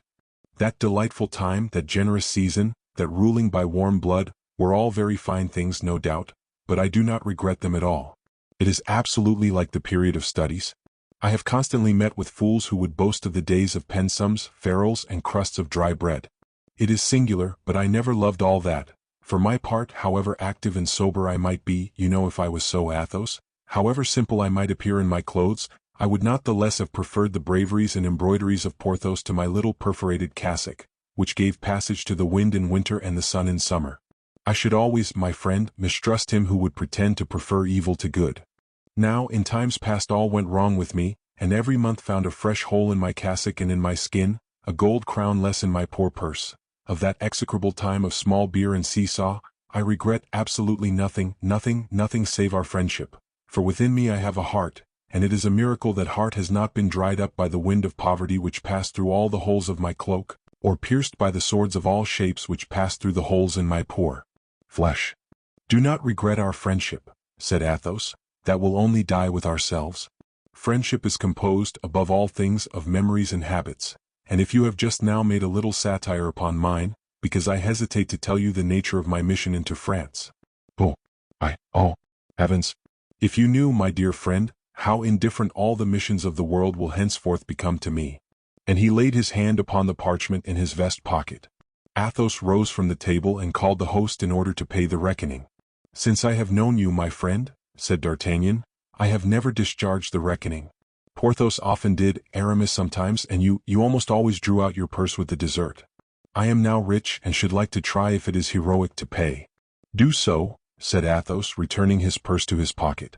The two friends then directed their steps towards the port, not, however, without D'Artagnan's frequently turning round to watch the transportation of his dear crowns. Night had just spread her thick veil over the yellow waters of the Thames.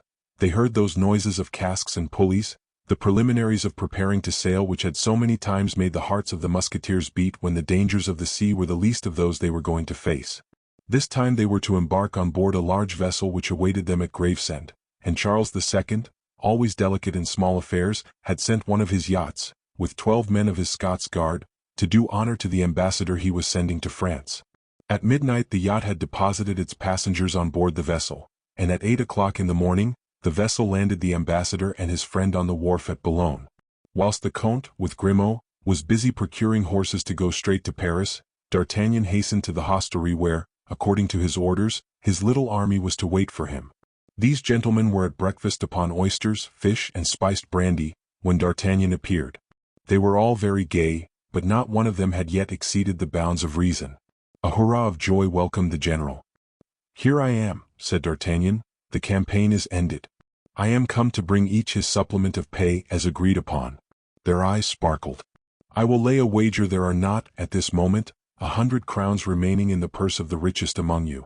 "That is true," cried they in chorus. "Gentlemen," said D'Artagnan, "then this is the last order. The treaty of commerce has been concluded, thanks to our coup de main which made us masters of the most skillful financier of England, for now I am at liberty to confess to you that the man we had to carry off was the treasurer of General Monk." This word treasurer produced a certain effect on his army. D'Artagnan observed that the eyes of Menneville alone did not evince perfect faith. "This treasurer," he continued, "I conveyed to a neutral territory, Holland.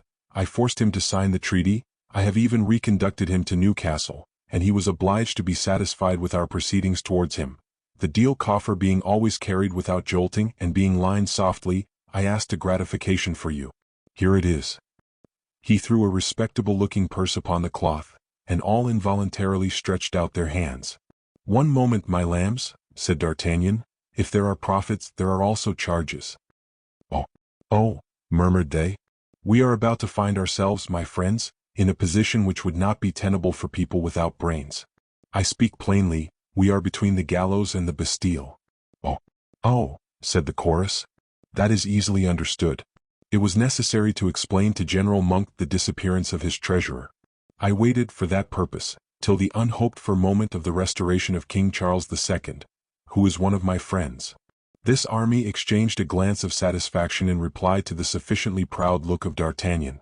The king being restored, I restored to Monk his man of business, a little plucked, it is true, but, in short, I restored him. Now, General Monk, when he pardoned me, for he has pardoned me, could not help repeating these words to me, which I charge every one of you to engrave deeply there, between the eyes, under the vault of the cranium. Monsieur, the joke has been a good one, but I don't naturally like jokes. If ever a word of what you have done, you understand me, Menneville, escapes from your lips or the lips of your companions, I have, in my government of Scotland and Ireland, 741 wooden gibbets of strong oak, clamped with iron and freshly greased every week. I will make a present of one of these gibbets to each of you, and observe well, D'Artagnan, added he, observe it also, Menneville, I shall still have 730 left for my private pleasure. And still further. Ah, said the auxiliaries, is there still more? A mere trifle. Monsieur D'Artagnan, I send to the King of France the treaty in question, with a request that he will cast into the Bastille provisionally, and then send to me, all who have taken part in this expedition, and that is a prayer with which the king will certainly comply. A cry of terror broke from all corners of the table. There, said D'Artagnan, this brave Monk has forgotten one thing, and that is he does not know the name of any one of you. I alone know you, and it is not I, you well may believe, who will betray you. Why should I? As for you, I cannot suppose you will be silly enough to denounce yourselves, for then the king, to spare himself the expense of feeding and lodging you, will send you off to Scotland, where the 741 gibbets are to be found. That is all, messers. I have not another word to add to what I have had the honor to tell you. I am sure you have understood me perfectly well, have you not, M. Neville? Perfectly, replied the latter. Now the crowns, said D'Artagnan. Shut the doors, he cried, and opened the bag upon the table, from which rolled several fine gold crowns. Every one made a movement towards the floor. Gently, cried D'Artagnan. Let no one stoop, and then I shall not be out in my reckoning. He found it all right, gave 50 of those splendid crowns to each man, and received as many benedictions as he bestowed pieces. Now, said he, if it were possible for you to reform a little, if you could become good and honest citizens. That is rather difficult, said one of the troop. What then, captain? Said another. Because I might be able to find you again, and who knows what other good fortune? He made a sign to Neville, who listened to all he said with a composed air. Neville, said he, come with me. Adieu, my brave fellows. I need not warn you to be discreet. Neville followed him, whilst the salutations of the auxiliaries were mingled with the sweet sound of the money clinking in their pockets. Neville, said D'Artagnan when they were once in the street, you were not my dupe, beware of being so. You did not appear to have any fear of the gibbets of Monk, or the Bastille of His Majesty, King Louis XIV. But you will do me the favor of being afraid of me. Then listen, at the smallest word that shall escape you, I will kill you as I would a fowl. I have absolution from our Holy Father, the Pope, in my pocket. I assure you I know absolutely nothing, my dear M. D'Artagnan, and that your words have all been to me so many articles of faith. I was quite sure you were an intelligent fellow, said the Musketeer. I have tried you for a length of time. These 50 crowns which I give you above the rest will prove the esteem I have for you. Take them. Thanks, Monsieur D'Artagnan, said Neville. With that sum you can really become an honest man, replied D'Artagnan, in the most serious tone possible. It would be disgraceful for a mind like yours, and a name you no longer dare to bear, to sink forever under the rust of an evil life. Become a gallant man, Neville, and live for a year upon those 100 gold crowns. It is a good provision, twice the pay of a high officer. In a year come to me and, Mordioux, I will make something of you. Neville swore, as his comrades had sworn, that he would be as silent as the grave.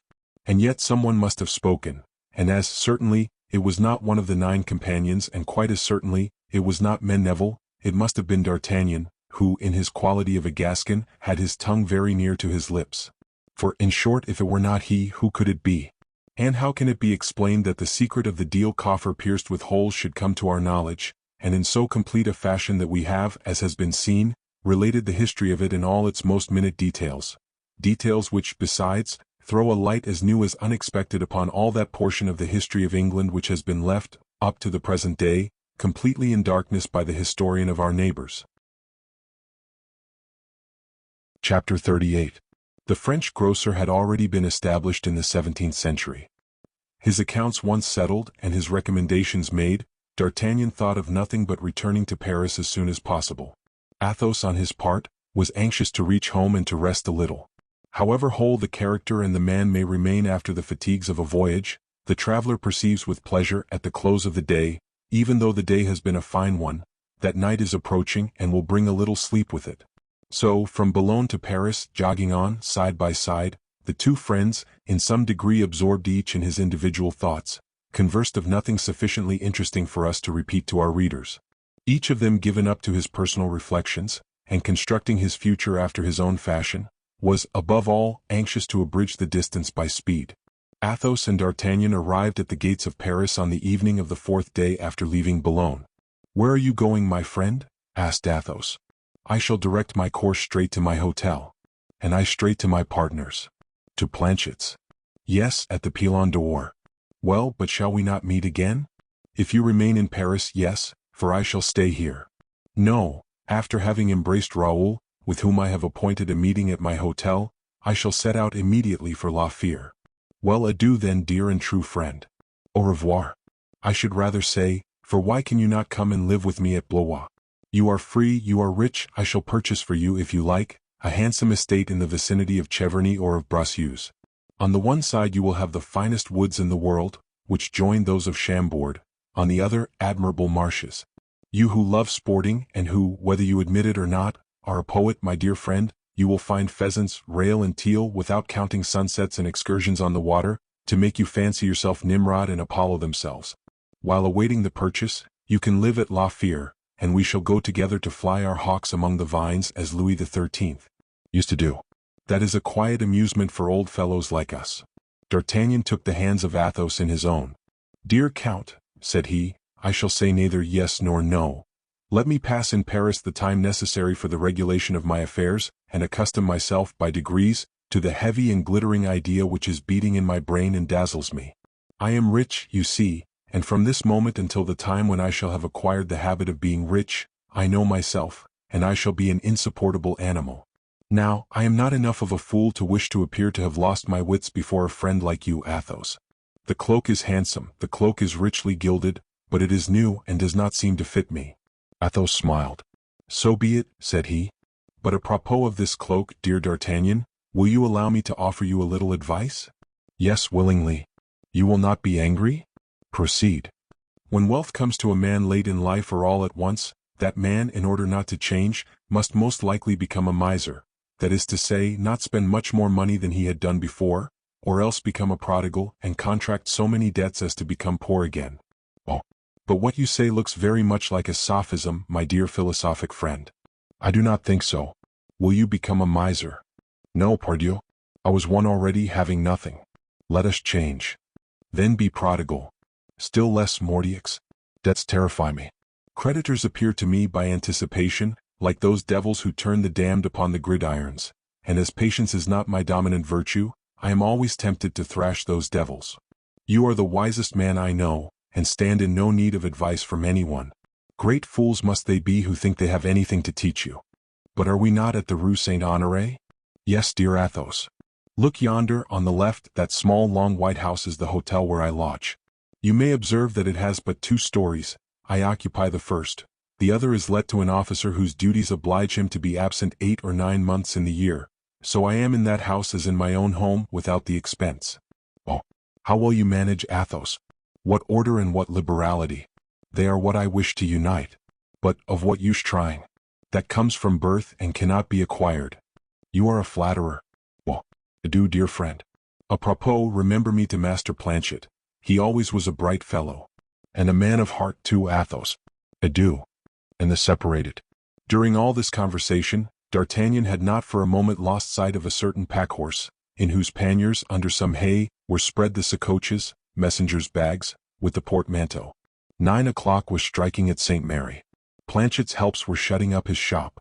D'Artagnan stopped the postilion who rode the pack-horse at the corner of the Rue de Lombards under a penthouse, and calling one of Planchet's boys, he desired him not only to take care of the 2 horses, but to watch the postilion, after which he entered the shop of the grocer, who had just finished supper, and who, in his little private room, was, with a degree of anxiety, consulting the calendar, on which, every evening, he scratched out the day that was past.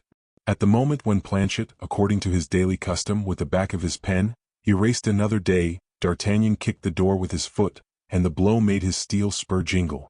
Oh, good Lord, cried Planchet. The worthy grocer could say no more. He had just perceived his partner. D'Artagnan entered with a bent back and a dull eye. The Gascon had an idea with regard to Planchet. Good God, thought the grocer, looking earnestly at the traveler. He looks sad. The Musketeer sat down. My dear Monsieur D'Artagnan, said Planchet, with a horrible palpitation of the heart. Here you are. And your health? Tolerably good, Planchet, tolerably good, said D'Artagnan with a profound sigh. You have not been wounded, I hope? Phew. Ah, I see, continued Planchet, more and more alarmed. The expedition has been a trying one? Yes, said D'Artagnan. A shudder ran down Planchet's back. I should like to have something to drink, said the Musketeer, raising his head piteously. Planchet ran to the cupboard and poured out to D'Artagnan some wine in a large glass. D'Artagnan examined the bottle. What wine is that? asked he. Alas! That which you prefer, monsieur, said Planchet. That good old Anjou wine, which was one day nearly costing us all so dear. Ah, replied D'Artagnan with a melancholy smile. Ah, my poor Planchet, ought I still to drink good wine? Come. My dear master, said Planchet, making a superhuman effort, whilst all his contracted muscles, His pallor and his trembling betrayed the most acute anguish. "Come. I have been a soldier and consequently have some courage. Do not make me linger, dear Monsieur d'Artagnan. Our money is lost, is it not?" Before he answered, D'Artagnan took his time, and that appeared an age to the poor grocer. Nevertheless he did nothing but turn about on his chair. "And if that were the case," said he slowly, moving his head up and down, "if that were the case, what would you say, my dear friend?" Planchet, from being pale, turned yellow. It might have been thought he was going to swallow his tongue, so full became his throat, so red were his eyes. 20,000 livres, murmured he. 20,000 livres, and yet. D'Artagnan, with his neck elongated, his legs stretched out, and his hands hanging listlessly, looked like a statue of discouragement. Planchet drew up a sigh from the deepest cavities of his breast. "Well," said he, "I see how it is. Let us be men. It is all over, is it not? The principal thing is, monsieur, that your life is safe." "Doubtless. Doubtless. Life is something, but I am ruined." "Cordo." "Monsieur," said Planchet, "if it is so, we must not despair for that. You shall become a grocer with me. I shall take you for my partner, we will share the profits, and if there should be no more profits, well, why then we shall share the almonds, raisins and prunes, and we will nibble together the last quarter of Dutch cheese." D'Artagnan could hold out no longer. "Mordioux," cried he with great emotion, "thou art a brave fellow, on my honor, Planchet. You have not been playing a part, have you? You have not seen the pack-horse with the bags under the shed yonder?" "What horse? What bags?" said Planchet, whose trembling heart began to suggest that D'Artagnan was mad. "Why, the English bags, Mordioux," said D'Artagnan, all radiant, quite transfigured. "Ah, good God!" articulated Planchet, drawing back before the dazzling fire of his looks.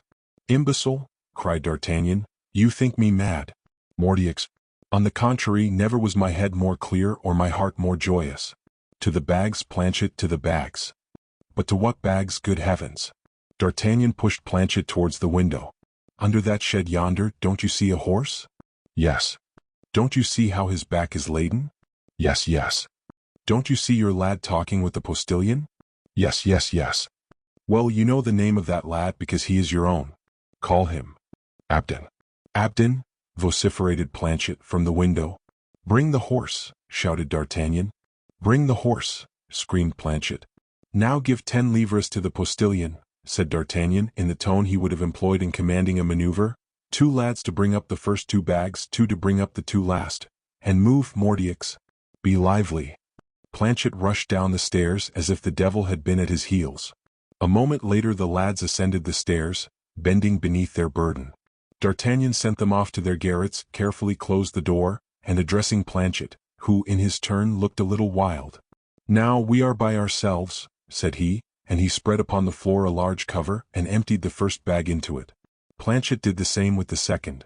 Then D'Artagnan, all in a tremble, let out the precious bowels of the third with a knife. When Planchet heard the provoking sound of the silver and gold, when he saw bubbling out of the bags the shining crowns, which glittered like fish from the sweep net, when he felt himself plunging his hands up to the elbows in that still rising tide of yellow and white coins, a giddiness seized him, and like a man struck by lightning, he sank heavily down upon the enormous heap, which his weight caused to roll away in all directions. Planchet, suffocated with joy, had lost his senses. D'Artagnan threw a glass of white wine in his face, which incontinently recalled him to life. "Ah, good heavens! Good heavens! Good heavens!" said Planchet, wiping his mustache and beard. At that time, as they do now, grocers wore the cavalier mustache and the lansquenet beard, only the money baths, already rare in those days, have become almost unknown now. "Mordioux," said D'Artagnan, "there are 100,000 livres for you, partner. Draw your share, if you please, and I will draw mine." "Oh, the lovely sum! Monsieur d'Artagnan, the lovely sum! I confess that half an hour ago I regretted that I had to give you so much, but now I no longer regret it. Thou art a brave grocer, Planchet.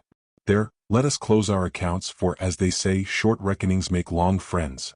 "Oh, rather, in the first place, tell me the whole history," said Planchet. "That must be better than the money."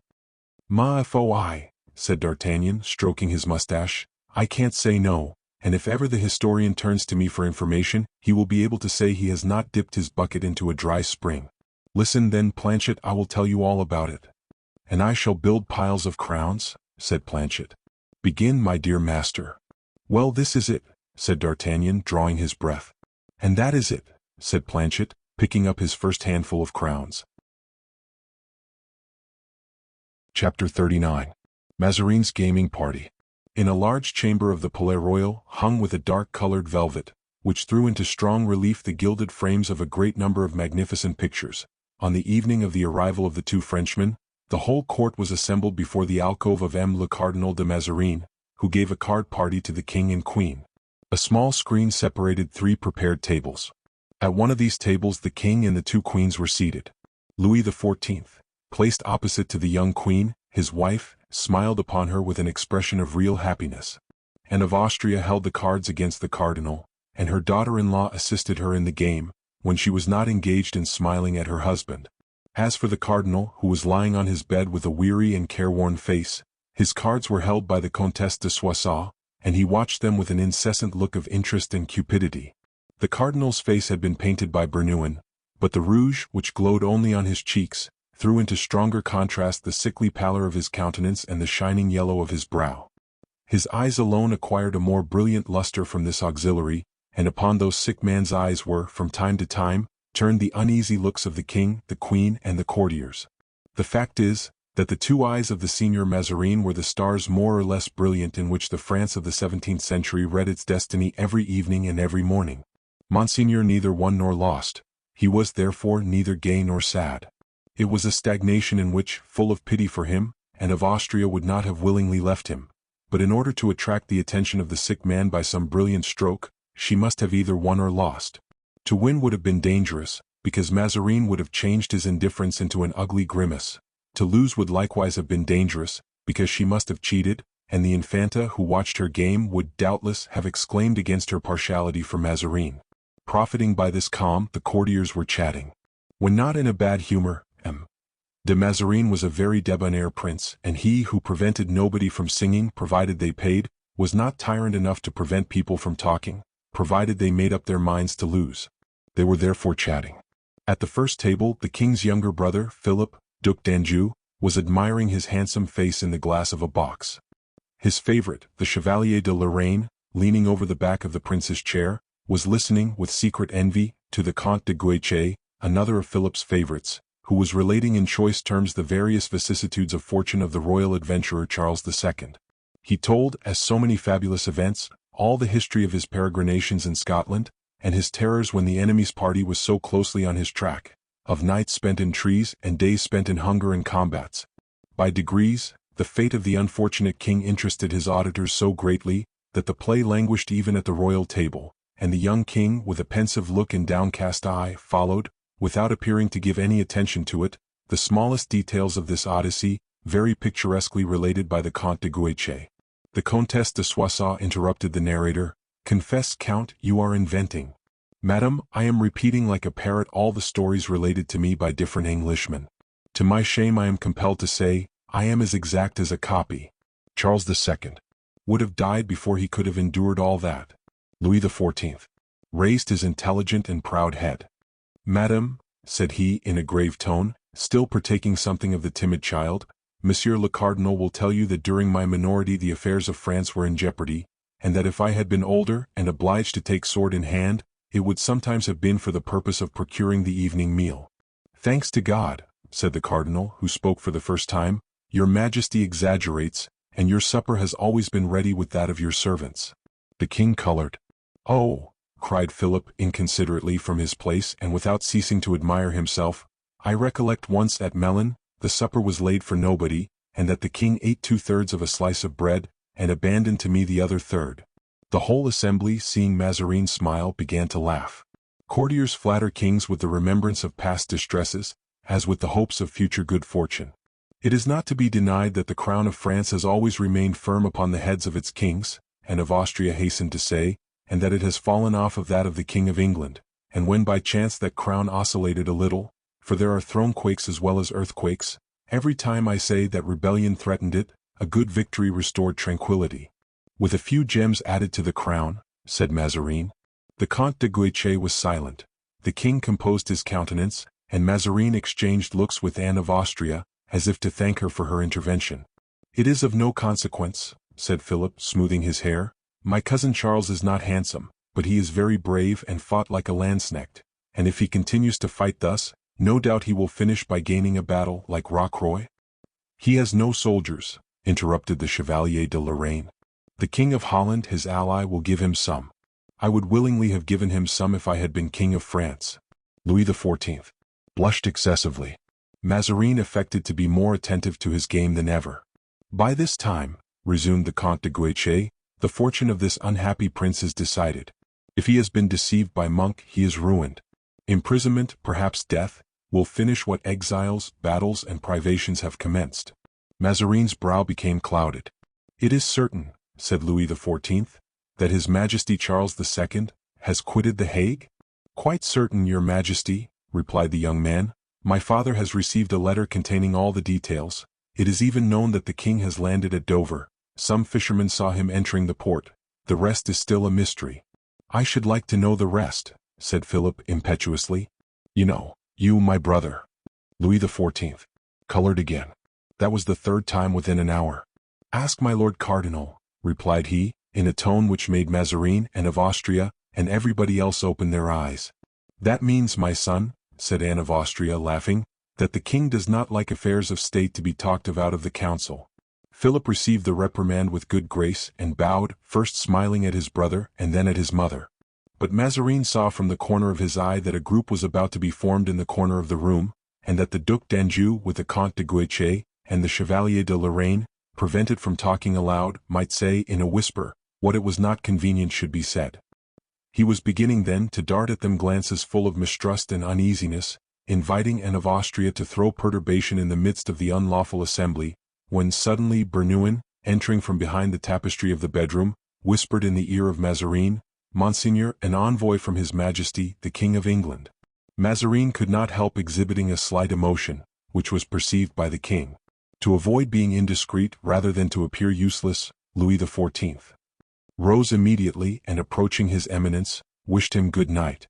All the assembly had risen with a great noise of rolling of chairs and tables being pushed away. "Let everybody depart by degrees," said Mazarin in a whisper to Louis XIV, "and be so good as to excuse me a few minutes. I am going to dispatch an affair about which I wish to converse with your Majesty this very evening." "And the Queen's?" asked Louis XIV. "And am le Duc d'Anjou," said His Eminence.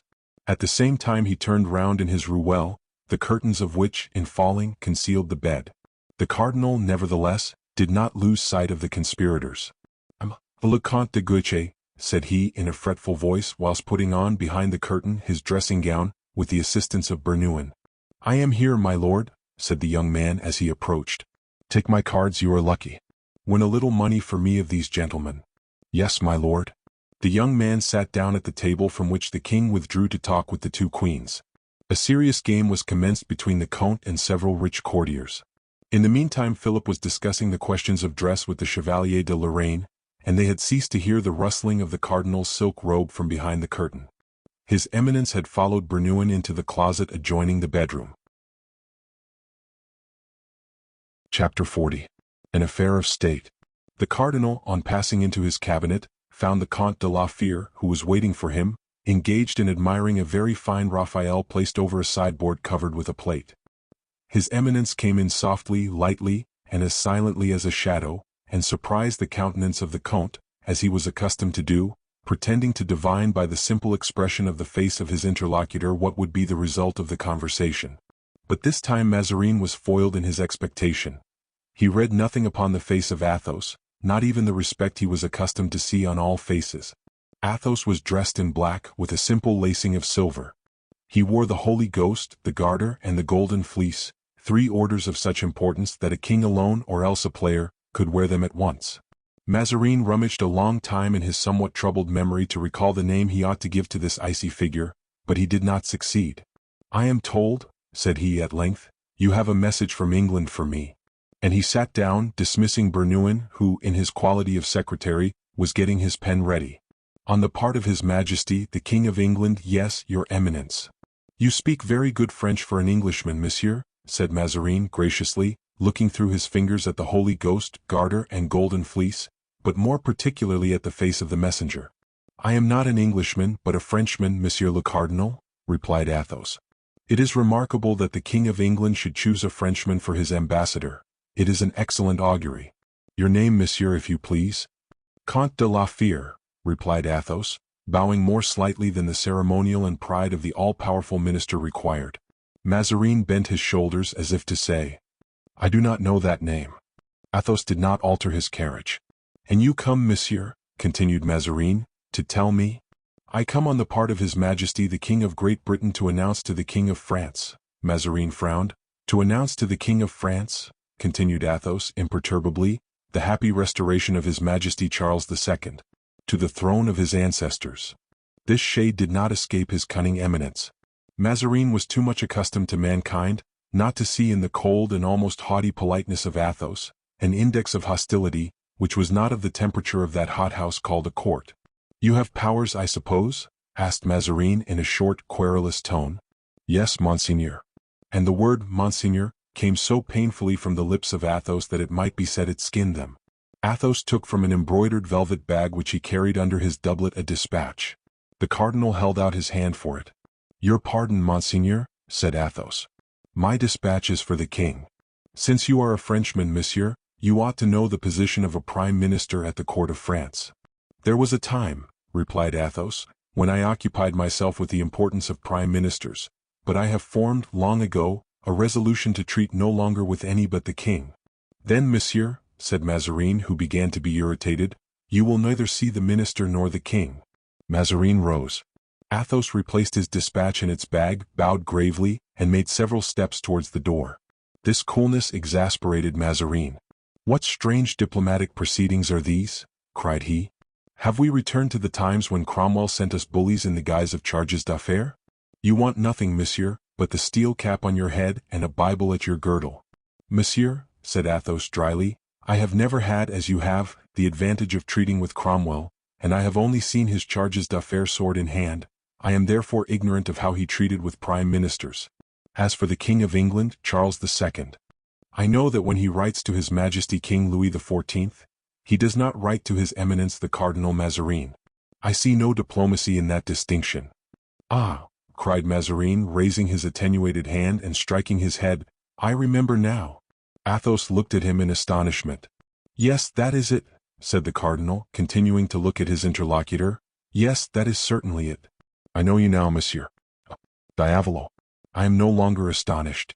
In fact, I was astonished that, with your Eminence's excellent memory, replied Athos, smiling, you had not recognized me before.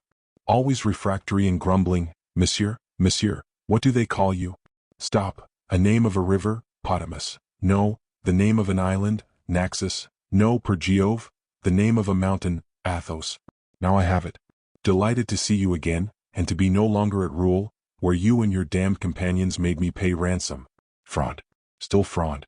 Cursed fraud. Oh, what grudges! Why, monsieur, have your antipathies survived mine? If anyone has cause to complain, I think it could not be you, who got out of the affair not only in a sound skin, but with the cordon of the Holy Ghost around your neck. My lord cardinal, replied Athos, permit me not to enter into considerations of that kind. I have a mission to fulfill. Will you facilitate the means of my fulfilling that mission, or will you not? I am astonished, said Mazarin, quite delighted at having recovered his memory and bristling with malice. I am astonished, Monsieur Athos, that a frondeur like you should have accepted a mission for the perfidious Mazarin, as used to be said in the good old times. And Mazarin began to laugh in spite of a painful cough, which cut short his sentences, converting them into sobs.